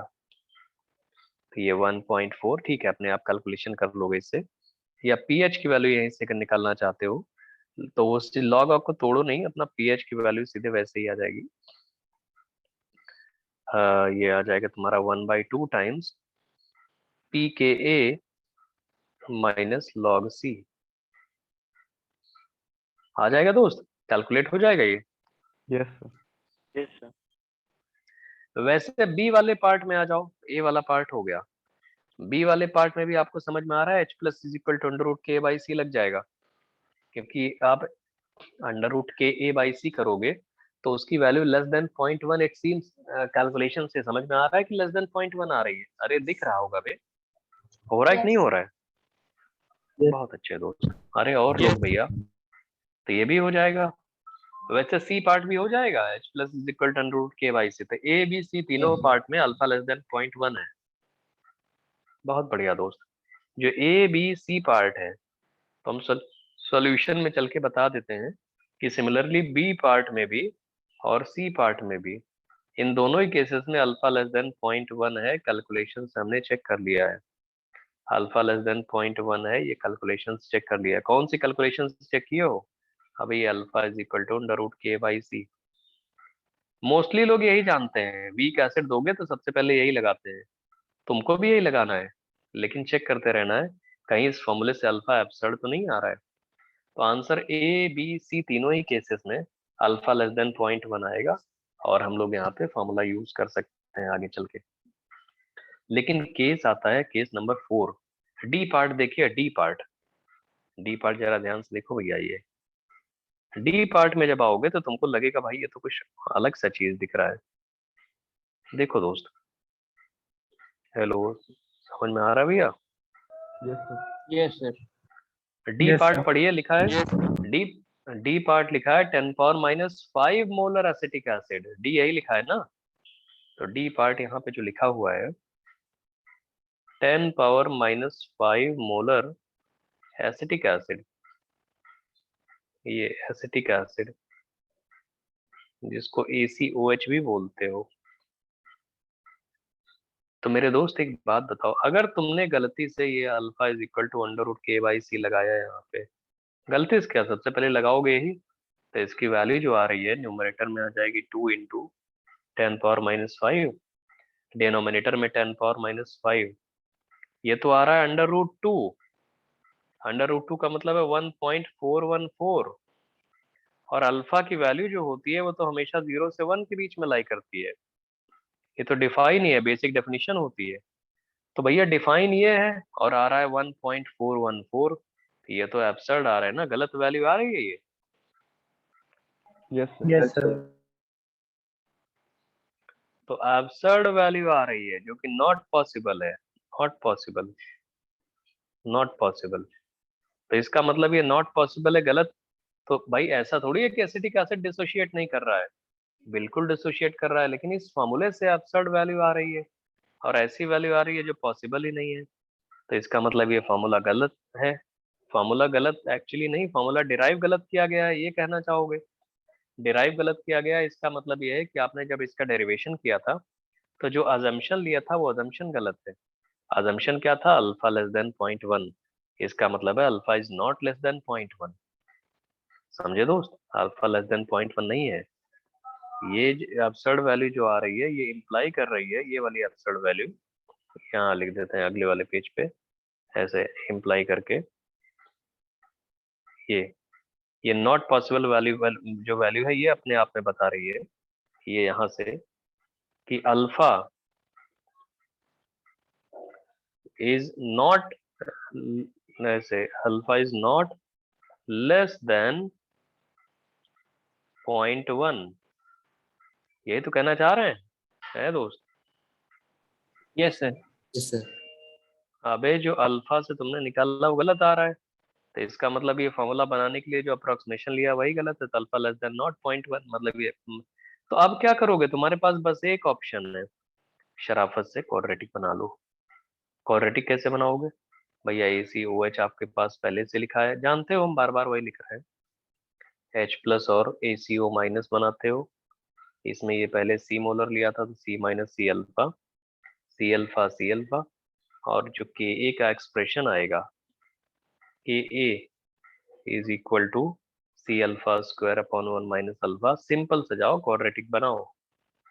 तो यहाँ पे क्या करोगे अब, K की वैल्यू पुट करोगे कितनी, 2 इंटू 10 पावर माइनस 5, C की वैल्यू क्या है 10 power minus 5, alpha square upon 1 minus alpha. तो ये तो कट गया, 10 पावर माइनस 5 10 पावर माइनस 5, तो क्या क्वाड्रेटिक बनेगी, alpha square plus 2 alpha minus 2 is equal to 0 आएगा। बताओ भैया, यस सर। क्वाड्रेटिक देख लेना, गलत तो नहीं बना रहे हैं, ठीक है। और नो यहाँ से, हाँ दोस्तों, यहाँ से अल्फा की वैल्यू जो आ जाएगी -2 प्लस माइनस √4 प्लस कितना आएगा 8 8 अपॉन 2, ये आ जाएगा। कितनी वैल्यू आ रही है इसकी अप्रोक्सीमेटली, अरे 2 2 कट जाएगा 0.7 तो -1, हाँ ठीक है, -1 plus √3, yes sir. Yes sir. अरे 3 आ रहा है ना, तो इसका मतलब √3 -1, तो अल्फा की वैल्यू जो यहाँ से आ रही है वो आ रही है √3 -1, और √3 जो है मतलब 0.732। इसका मतलब है कि ये जो एसिड है वो एक्चुअली में 73% आयनाइज्ड है। ये जो आप सोच रहे थे 10% से भी कम, ये तो 73.2% आयनाइज्ड है। इसलिए तो फॉर्मूला गलत आ रहा था वो वाला, समझे भैया। बताओ दोस्त। Yes sir. Yes sir. Yes तो बस अब ठीक है, अल्फा की वैल्यू ये आ गई √3 -1। अब यहाँ पे आ जाओ, सिंपल सा जो अभी निकाले थे तुम लोग कि H plus is equal to क्या होता है, H plus is equal to C alpha, और ये बिना अप्रोक्सीमेशन के है। ये ऊपर देखो ना, H प्लस के नीचे क्या लिखा हुआ है, C अल्फा, तो ये बिना अप्रोक्सीमेशन के है, C अल्फा कर दो। और C आपने पता ही है, जो है 10 पावर -5, और अल्फा की वैल्यू क्या है √3 -1। यहाँ से आ जाएगा आंसर, H प्लस आ जाएगा, PH आ जाएगा। Yes sir. तो लेकिन दोस्त ये सब कब हो रहा है, ये तब हो रहा है जब अल्फा नॉट लेस देन 0.1। ये चेक कैसे करोगे अल्फा नॉट लेस देन 0.1, तुम पहले लगा लो alpha is equal to √k/c, उससे जो वैल्यू आएगी वो अपने आप में चिल्ला चिल्ला के बताएगी भाई ये वैल्यू की गलत है, गलत है। क्योंकि जो चीज हो नहीं सकती वो उस आंसर, उस फॉर्मूले से आंसर आ रहा है। तो जब फॉर्मूले से वो आंसर आ रहा है तो भाई इसका मतलब कैलकुलेशन तो ठीक किया होगा, तो मतलब फॉर्मूला गलत है। फॉर्मूला गलत है इसका मतलब उसको बनाने में जो तुमने सोचा होगा वो गलत है। और सुनो तो, इसका मतलब है ये कितना डिसोशिएट कर रहा है, जितना कंसंट्रेशन अगर कम कर दिया तो 73.2% डिसोशिएट कर रहा है। Yes sir. Yes sir. बाकी सब लेस देन 10% डिसोशिएट कर रहे थे। बाकी सब जितने भी थे ऊपर वाले लेस देन 10% डिसोशिएट कर रहे थे, वो 73.2% डिसोशिएट कर रहा है। कंसंट्रेशन डिक्रीज करते जा रहे हो तो डिसोसिएशन एक तरह से बढ़ता जा रहा है। अभी आगे चल के ओस्टवाल्ड डाइल्यूशन लॉ इसी पे पढ़ाएंगे। अगला वाला क्वेश्चन देखिए, 10 पावर -5 के बाद नेक्स्ट वाला क्या है, 10 पावर -6 है। 10 पावर -6 मोलर वाला बताने जा रहे हैं भैया। हेलो, यस ये सर। वाला, यस ठीक है। सर। तो फिर 10 पावर 6 माइनस मोलर पे आ जाओगे। नेक्स्ट पार्ट जो है आपका, वो जो भी है डी पार्ट या ई पार्ट, कौन सा पार्ट है वे, ई पार्ट है। ई पार्ट देख तो लो, बोला है 10 पावर -6 मोलर एसिटिक एसिड। तो 10 पावर -6 मोलर एसिटिक एसिड अगर आप ले रहे हो तो फिर आप फॉर्मूला यूज करोगे, कौन सा फॉर्मूला यूज करोगे, alpha is equal to √k/c, क्योंकि सबको यही बताया जाता है, दौड़ के जाके चेक कर लो। तो जैसे ही चेक करोगे मेरे दोस्त, तो इसकी वैल्यू जो आ रही है अल्फा की वैल्यू इस वाले फार्मूले से, क्योंकि तो हो जाएगा न्यूमरेटर में 2 इंटू 10 पावर -5, और डिनोमिनेटर में क्या आ गया 10 पावर -6। लो, अल्फा की वैल्यू आ रही है √20। अरे तो बहुत ही ज्यादा गलत है, ब्लंडर में भी ब्लंडर है ये, ऐसा तो हो ही नहीं सकता। √20, अरे अल्फा डिफाइन ही होता है 0 से 1 के बीच में। और तुम बोल रहे हो इस फॉर्मूले से रूट 20 आ रहा है, मतलब ये फॉर्मूला गलत है। ये इस फॉर्मूला का जो जो सोच के तुमने डिराइव किया है वो यहाँ पे, तो वो सोचना आपका गलत है। तो इसका मतलब अब हमें क्या करना पड़ेगा, डायरेक्ट क्वाड्रेटिक ही बनानी पड़ेगी। और क्या कर सकते हो भैया? Hello. Yes, sir. Yes, sir. इसका मतलब है कि ये अबसर्ड वैल्यू है, नॉट पॉसिबल है, ये ऐसा हो ही नहीं सकता, एग्जिस्ट ही नहीं कर सकती ये चीज। तो मतलब ये है कि सिंपल आप जाओ, ये फॉर्मूला बनाया गया है ये फॉर्मूला गलत है। ये नॉट पॉसिबल क्या बता रहा है? इसका मतलब कि जो alpha is equal to under root K by C वाला फॉर्मूला है, ये रॉन्ग फॉर्मूला है, यहाँ पे रॉन्ग है या इनकरेक्ट है इस जगह पे। और इसका मतलब क्या है कि जो अल्फा लेस देन 0.1 माने हो वो है ही नहीं। इसका मतलब अल्फा लेस देन 0.1 तो नहीं है। इसका मतलब यही तो है। इसका मतलब दैट मीन्स, ये कंक्लूजन क्या निकालोगे? दैट मीन्स कि alpha is not less than 0.1। तभी तो ये फॉर्मूला गलत आ रहा है। अगर ये लेस देन 0.1 होता तो ये फॉर्मूला सही आता, 0.1 से कम आना चाहिए था ना ये। अबे Yes, sir. ये फॉर्मूला अगर करेक्ट होता Yes, तो alpha sir. Less than Yes, 0.1 sir. आता। तो फॉर्मूला अगर ये गलत बता रहा है, इसका मतलब अल्फा लेस देन 0.1 नहीं है। तो बस सिंपल से जाओ जाके आप एसिटिक एसिड में, ये डायरेक्ट फॉर्मूला जो बिना अप्रोक्सीमेशन के था, बिना अप्रोक्सीमेशन के ये था C alpha square upon 1 minus alpha, यहाँ पे पुट करो तो ये 2 इंटू 10⁻⁵ लेफ्ट साइड में आएगा। के की वैल्यू है 10⁻⁶ इंटू अल्फा स्क्वायर, सी की वैल्यू 10⁻⁶ इंटू 1 माइनस अल्फा। तो यहाँ से एक क्वाड्रेटिक बनेगी। कैसी क्वाड्रेटिक बनेगी? क्या alpha square plus 20 alpha minus 20 is equal to 0 बनेगा? Yes, sir. Yes, बहुत sir. बढ़िया दोस्त, बहुत बढ़िया। और यहाँ से अल्फा की वैल्यू क्या आ जाएगी? अल्फा की वैल्यू क्या आएगी बे? 0.954. 0.95 बता रहे हैं ये इस वाले से। इसका मतलब है कि जो एसिटिक एसिड है इस डाइल्यूशन पे या इस कंसंट्रेशन पे 95% आयनाइज्ड है। तभी तो alpha is equal to under root K by C वाला फॉर्मूला गलत भी आ रहा था। तुम मान रहे थे 10% से कम, ये साला 95% से ज्यादा आयनाइज्ड होके बैठा है। समझ रहे हो भैया? ये क्लियर हो गया? और Yes, जब sir. Yes, sir. अल्फा की वैल्यू आ गई तो ये जो इम्प्लाई कर रहा है कि H प्लस की वैल्यू बिना अप्रोक्सीमेशन के सी अल्फा हुआ करती थी। और यहाँ से H plus is equal to C alpha है, तो इस सी अल्फा निकाल के पीएच की वैल्यू आराम से कैलकुलेट की जा सकती है। तो ये आपको समझ में आ रहा है कि कहीं कहीं ये फॉर्मूला नहीं लगता जो आप लोगों को पहले से रट के बैठे हुए हो। ठीक है दोस्त? Yes, Yes, sir. बहुत बढ़िया बच्चा। कॉपी कर रहे हो अभी इसको? बताओ, कॉपी कर चुके हो? तुम आगे बताएं। कर चुके हैं। हो गया सर? हो गया sir. बहुत बढ़िया दोस्त, बहुत अच्छे। ये बताओ दोस्त, ये जो हम वीक एसिड वाला पढ़ा रहे हैं आपको, इनमें इन वाले केसेस में अल्फा लेस देन 0.1 नहीं है, इन वाले केसेस में अल्फा लेस देन 0.1 है। तो अब ध्यान से देखो, कंसंट्रेशन डिक्रीज करते जा रहे हो। कंसंट्रेशन 10⁻⁵ मोलर कर रहे हो, कंसंट्रेशन 10⁻⁶ मोलर कर रहे हो, तो अल्फा की वैल्यू बढ़ती जा रही है। जब कंसंट्रेशन 0.1 ये लिया था आपने, 10⁻⁻1 10⁻⁻2, तो अल्फा की वैल्यू एक ठीक ठाक वैल्यू आती थी, मतलब बहुत कम आती थी। लेकिन जैसे जैसे आप कंसंट्रेशन डिक्रीज करते जा रहे हो, डाइल्यूशन करते जा रहे हो, वैसे अल्फा की वैल्यू इंक्रीज होती जा रही है। यही बेसिस होता है ओस्टवाल्ड डाइल्यूशन लॉ का, अभी आगे चल के पढ़ाएंगे। ओस्टवाल्ड डाइल्यूशन लॉ का ये बेसिस होता है।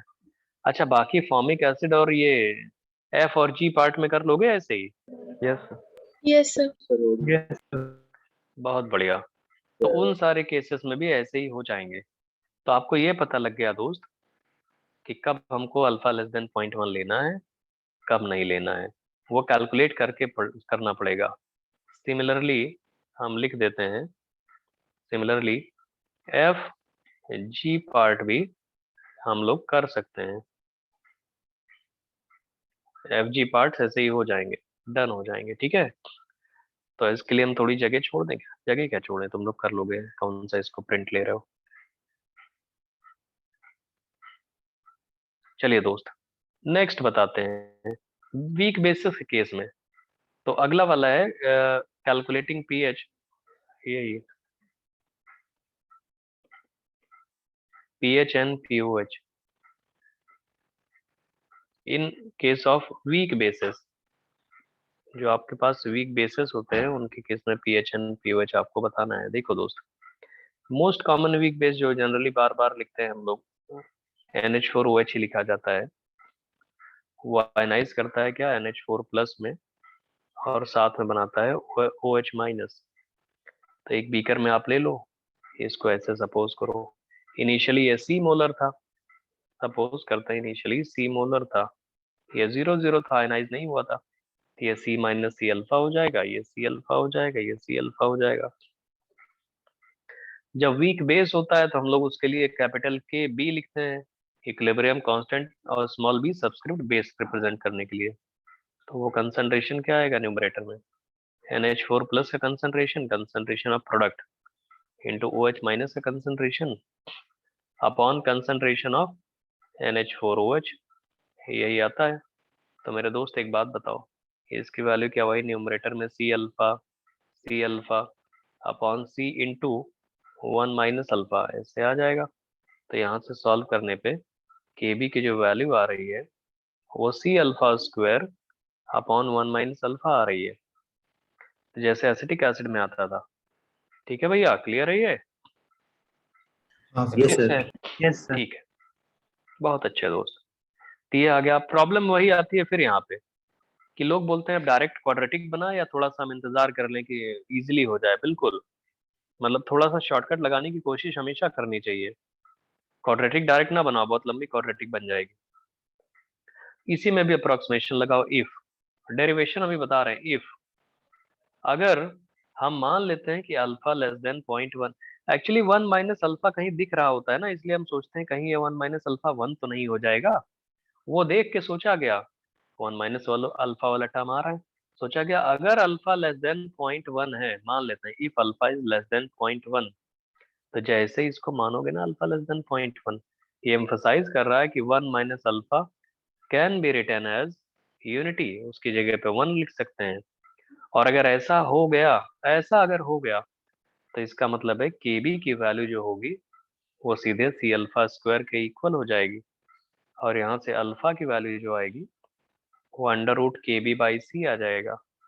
लेकिन ये सिर्फ और सिर्फ तभी पॉसिबल है, सिर्फ और सिर्फ तभी पॉसिबल है जब आपको अल्फा लेस देन 0.1 एकदम श्योर हो जाओ तब।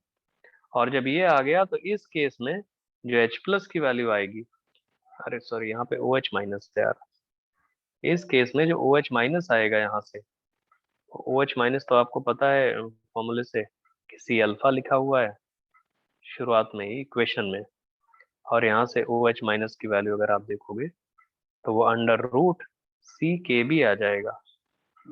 C इंटू KB, ये कंसंट्रेशन की बात कर रहे हैं।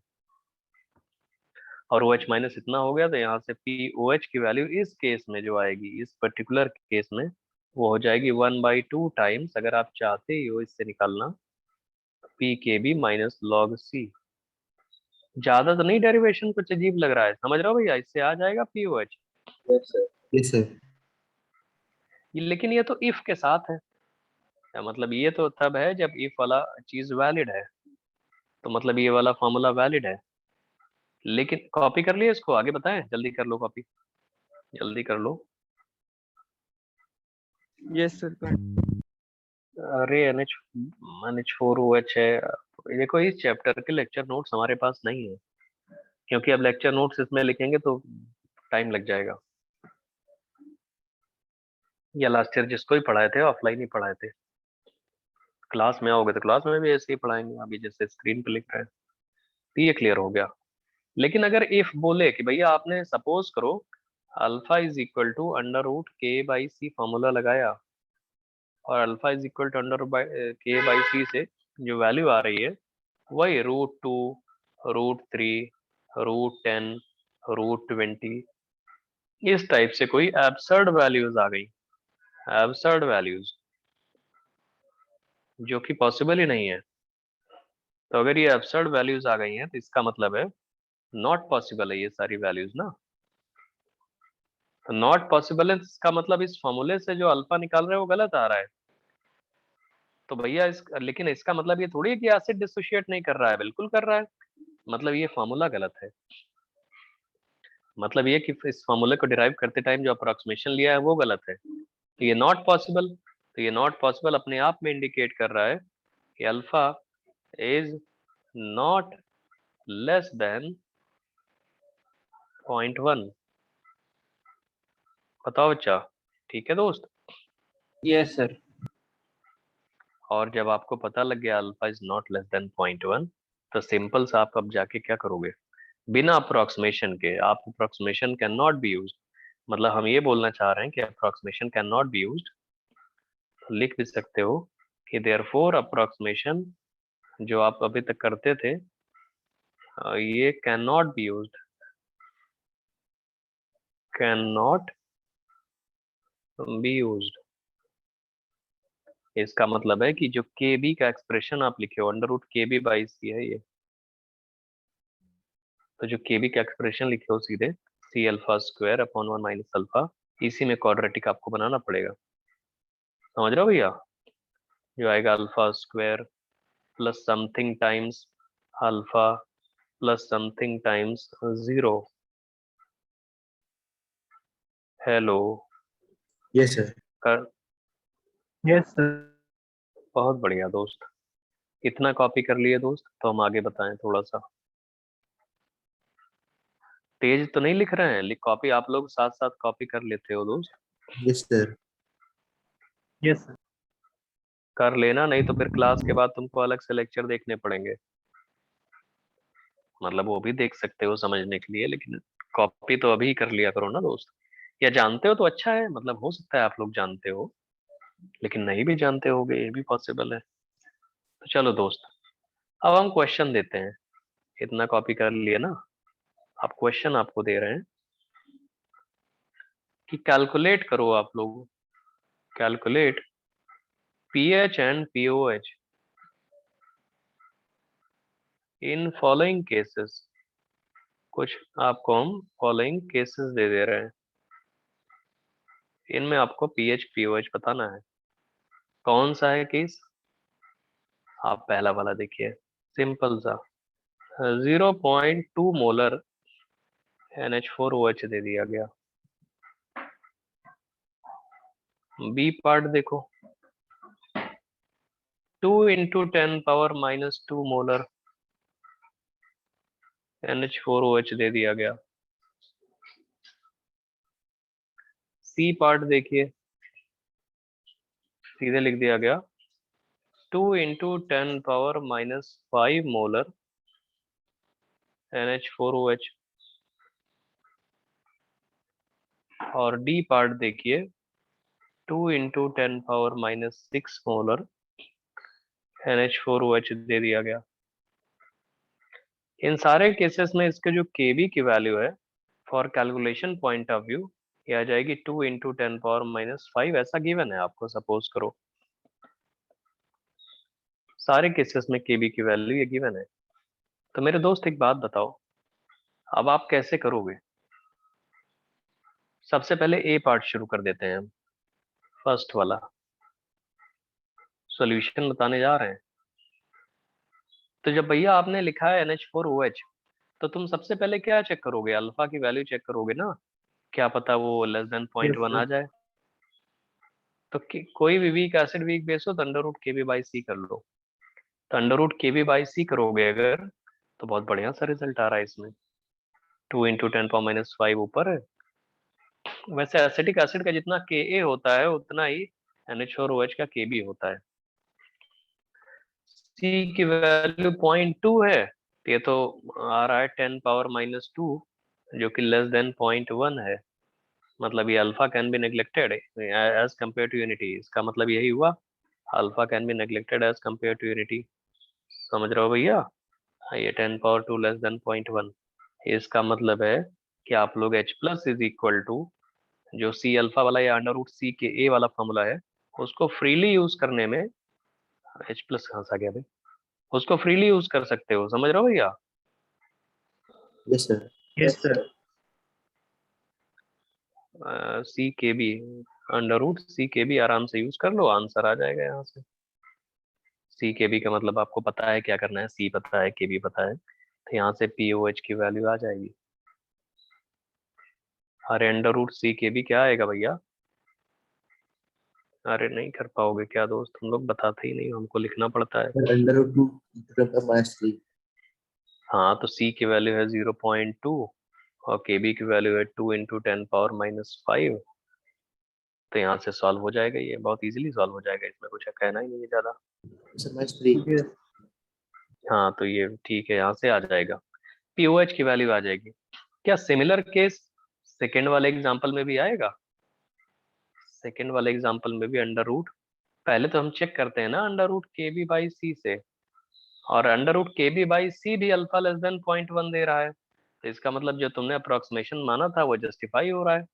तो अब क्या करोगे यहाँ पे, इस फॉर्मूले में अंडर रूट ऑफ के बी की वैल्यू है 2 इंटू 10⁻⁵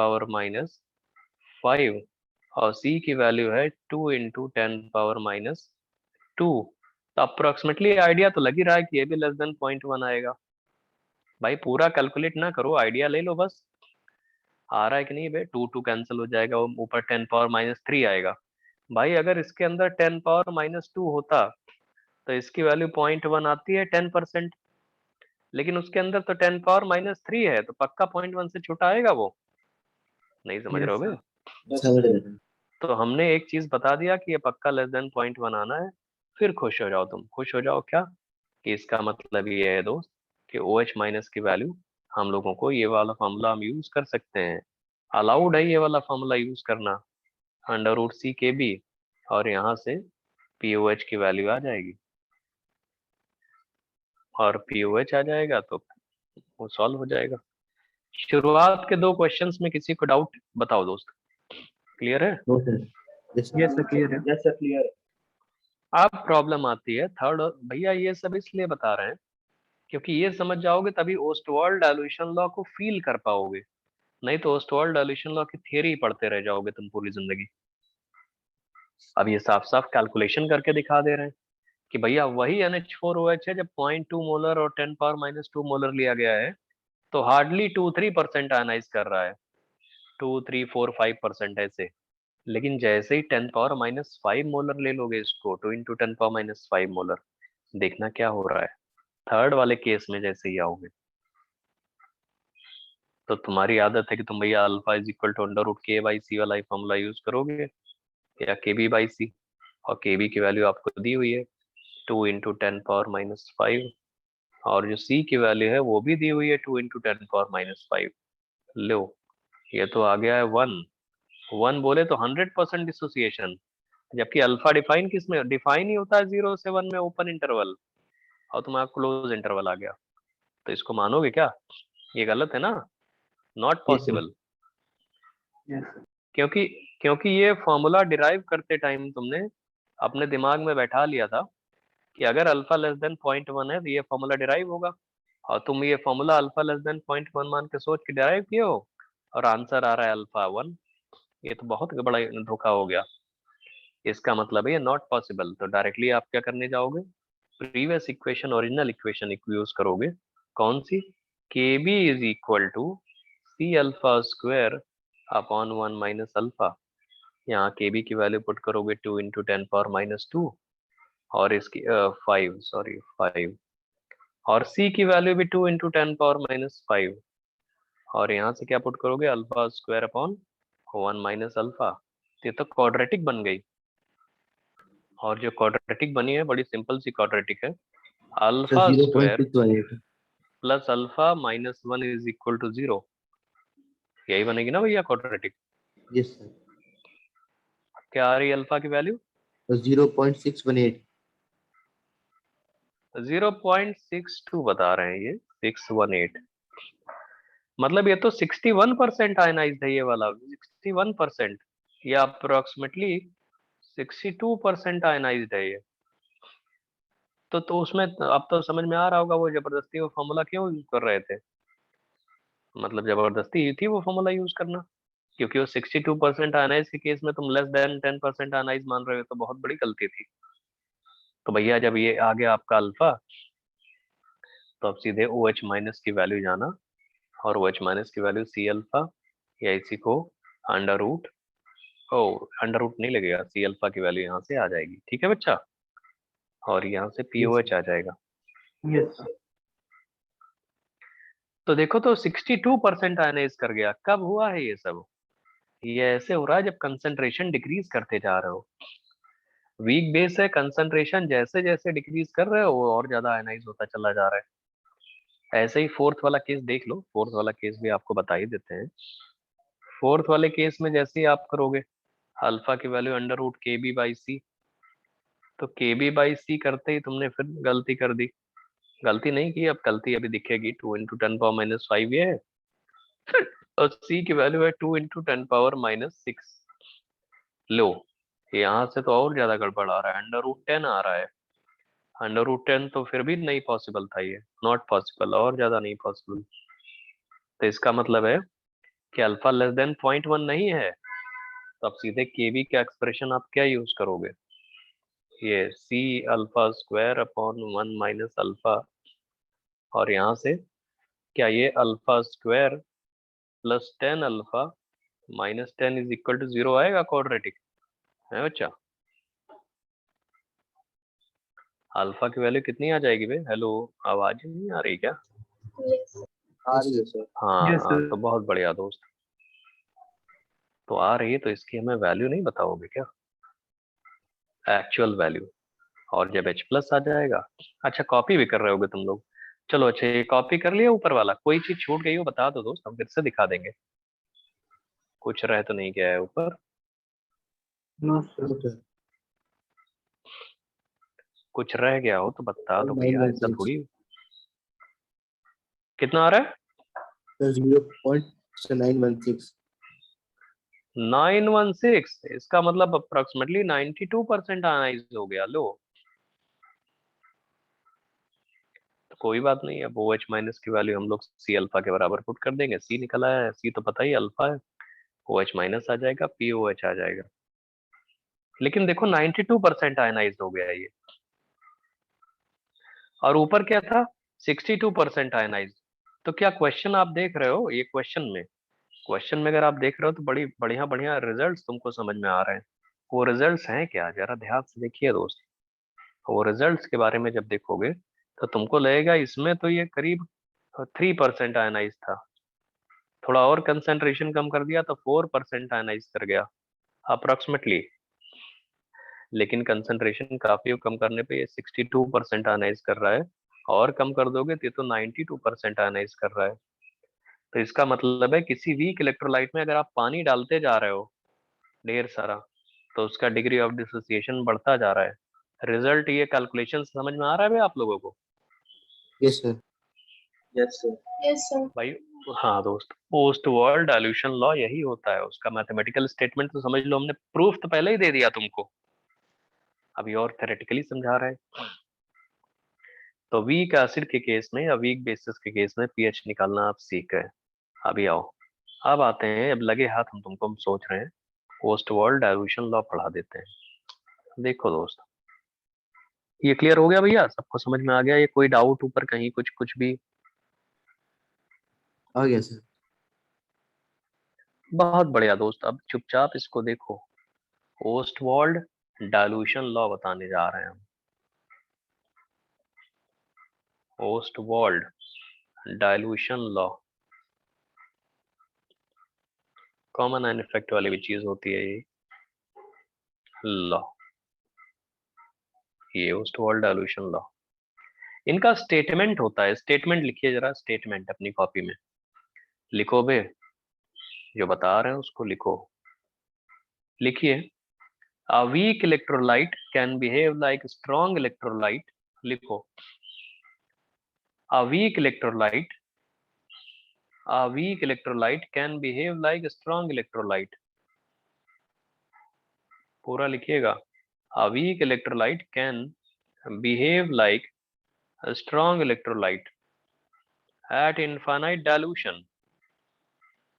पूरा लिखो, A weak electrolyte can behave like a strong electrolyte at infinite dilution. और दूसरा स्टेटमेंट इसी का लिखिए। पहला तो ये हो गया, weak electrolyte can behave like strong electrolyte at infinite dilution. और दूसरी चीज, और डिग्री ऑफ डिसोसिएशन अल्फा, और डिग्री ऑफ डिसोसिएशन अल्फा, और degree of dissociation alpha for a weak electrolyte, और degree of dissociation alpha for a weak electrolyte, degree of dissociation alpha for a weak electrolyte tends towards unity. Degree of dissociation alpha for a weak electrolyte tends towards unity. Tends towards unity. Unity का मतलब होता है one की तरफ। Degree of dissociation alpha for a weak electrolyte tends towards unity at infinite dilution. Infinite dilution. Degree of dissociation alpha for a weak electrolyte tends towards unity at infinite dilution. यही Ostwald dilution law का statement होता है। Statement लिख लिया भैया, कोई छूटा तो नहीं कुछ कहीं पे? No sir. No sir. No sir. अच्छा, अब एक काम करो, ऊपर आ जाओ, हम हल्का सा प्रूफ वैसे दिखा दें। ये क्वेश्चन देखो जो 1 2 3 4 लिखे हैं स्क्रीन पे। पहले 0.2 मोलर था, सपोज करो 2 मोल, सपोज करो 2 मोल NH4OH था, सपोज करो 2 मोल NH4OH था। एक बार उसमें ए पार्ट में कितना पानी डाला होगा? ए पार्ट में कितने लीटर पानी डाले होगे? 10 लीटर डाले होगे। साले 2 मोल NH4OH था तो ए पार्ट में 10 लीटर डाले होगे, बी पार्ट में 100 लीटर डाले होगे, सी पार्ट में कितना डाले हो? 10 पावर 5 लीटर वाटर डाले होगे। Yes sir. Yes sir. और लास्ट वाले पार्ट में कितना वाटर डाले होगे? 1 मिलियन लीटर पानी डाले होगे, Yes, sir. 10 lakh litre. Yes sir. तो हाँ, इतने लीटर पानी आपने ऐड किया। तो जैसे जैसे वाटर ऐड करते जा रहे हो, क्या तुम्हें हर केस में इसका अल्फा 92%, अल्फा सॉरी 0.92 और अल्फा 0.62 और अल्फा की वैल्यू 0.4 और 0.3 इस तरीके 0.04 और 0.03 नहीं समझ में आ रहा है? बढ़ रही है। Yes sir. बताओ। तो कुल मिला के जो डाइल्यूशन तुम बढ़ाते जा रहे हो, पानी पानी उसमें भरते जा रहे हो, उस पानी के इंक्रीज की वजह से ही तो ये degree of dissociation alpha unity की तरफ भाग रहा है। तो ये तो आप प्रूफ पहले ही कर चुके हो, उसका थ्योरेटिकल स्टेटमेंट बता रहे हैं, एनालिटिकल अभी समझाने जा रहे हैं। पहले तो ये बताओ समझ में आ गया है दोस्त? Yes sir. बहुत अच्छे Yes, दोस्त। आओ, आप कोई बोले सर नहीं हमको ली चैटेलियर से बताइए जैसे होता था, तो उसको भी देख लो। देखो क्या बता रहे हैं कि आप सपोज करिए आपके पास एसिटिक एसिड है, कोई एसिटिक एसिड या जो भी एसिटिक एसिड को आप ऐसे लिखते हो ना, एसिटिक CH3COOH, और ये पानी में डिसोशिएट कर रहा है वाटर में, H plus plus CH3CO minus के फॉर्म में डिसोशिएट कर रहा है। कोई बोले अच्छा चलिए ऐसे लिख दिया गया। इनिशियली कोई बोले इसके A मोल ले लो, मोल लिया है, कंसंट्रेशन नहीं, इसके 0 मोल थे, तो इसका क्या हो जाएगा? A minus A alpha mole, moles की बात कर रहे हैं, और इसका क्या हो जाएगा? A अल्फा मोल, और इसका भी A अल्फा मोल। बताओ भैया कुछ गलत लिखे हैं क्या? Mole mole. No sir. No sir. हाँ दोस्त बता दिया करो तो हमको फिर और कॉन्फिडेंस आता है, हाँ सबको समझ में आ रहा है। चलिए, कोई बोले अच्छा आप भी सुनो, तो कोई बोले अच्छा इसका टोटल वॉल्यूम कितना है इसमें? कोई बोल दे V लीटर है, V litre volume of solution. तो Ka की जो वैल्यू आएगी वो हो जाएगी concentration of H plus numerator में, और कंसंट्रेशन ऑफ एसिटेट, या कंसंट्रेशंस होते हैं ना, Kc लिखना चाह रहे हो तो अपॉन नीचे आओगे तो एसिटिक एसिड CH3COOH।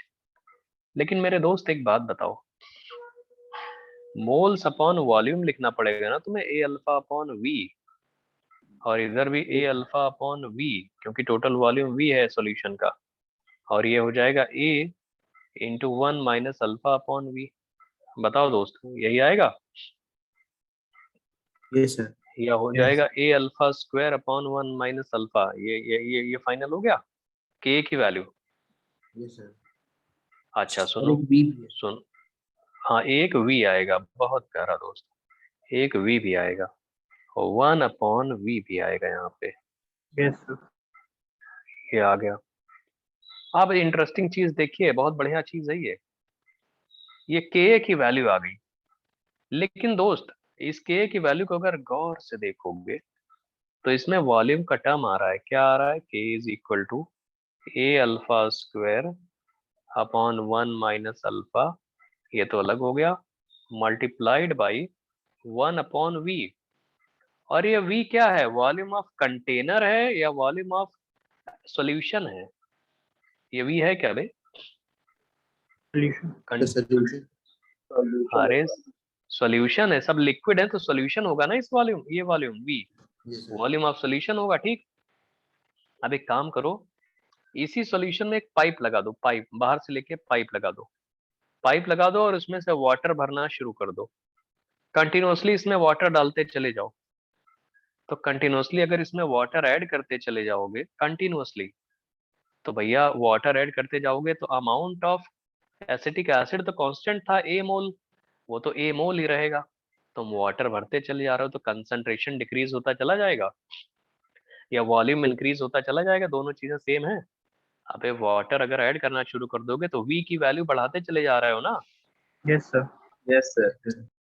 तो भैया हम ये बोलना चाह रहे हैं कि इफ वाटर इज एडेड, इसी में अगर वाटर को ऐड करेंगे हम लोग बाहर से, तो वाटर ऐड करोगे इसका मतलब ये है कि वॉल्यूम इंक्रीजिंग आप करना शुरू कर दे रहे हो।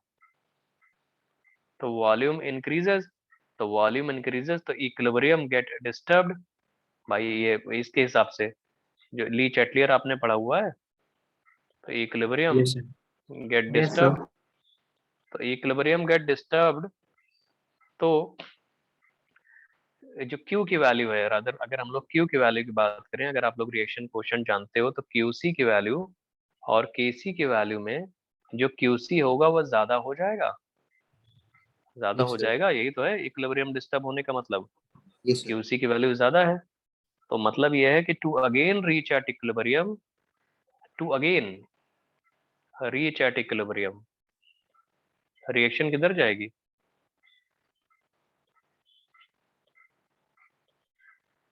Reaction will move in forward direction. अरे गलत लिखा है क्या? Sir QC less than Q. Yes sir. QC ज्यादा होगा या कम होगा, हम पूछ रहे हैं आप लोगों से। Sir less. सर कम होना लेस चाहिए। देन QC की वैल्यू कम हो जाएगी, गलती हो गई हमसे, तो बताया करो, तुम लोग सन्नाटे में बैठ जाते हो। QC less than KC to again reach at equilibrium reaction will move in forward direction. Forward direction का मतलब ये है कि अल्फा की वैल्यू इंक्रीजेस, अल्फा इंक्रीज करेगा। Yes sir. Yes sir. तो अल्फा इंक्रीज करेगा तो वो प्रूव हो गया ना कि degree of dissociation alpha increase करता जाएगा अगर आप कंटिन्यूअसली वाटर ऐड करते चले जाओगे तो यही यस तो सर। ओस्टवाल्ड डाइल्यूशन लॉ होता है। ओस्टवाल्ड डाइल्यूशन लॉ का, ये लॉ का एनालिटिकल स्टेटमेंट है और ऊपर हमने मैथमेटिकली सॉल्व करा के क्वेश्चंस में आप करवा के आपको पहले ही दिखा दिया है। कुछ बता नहीं रहो भैया, ठीक है, हो जाएगा। Yes sir. आ गया सर। Yes sir. बहुत बढ़िया दोस्त, तो ये ओस्टवाल्ड डाइल्यूशन लॉ आपको समझ में आ गया। अब हम आपको पढ़ाएंगे common ion effect, common ion effect, ये पढ़ाएंगे नेक्स्ट क्लास में। आज की क्लास में अगर आपको किसी पेज पे कोई डाउट हो तो आप पूछ लो, है ना भैया? हेलो, समझ रहे हो बच्चा? ठीक है, फिर ब्रेक ले सकते हैं आप लोग। Thank you very much. Thank you sir. Thank you thank sir. You, thank you, thank you, thank you.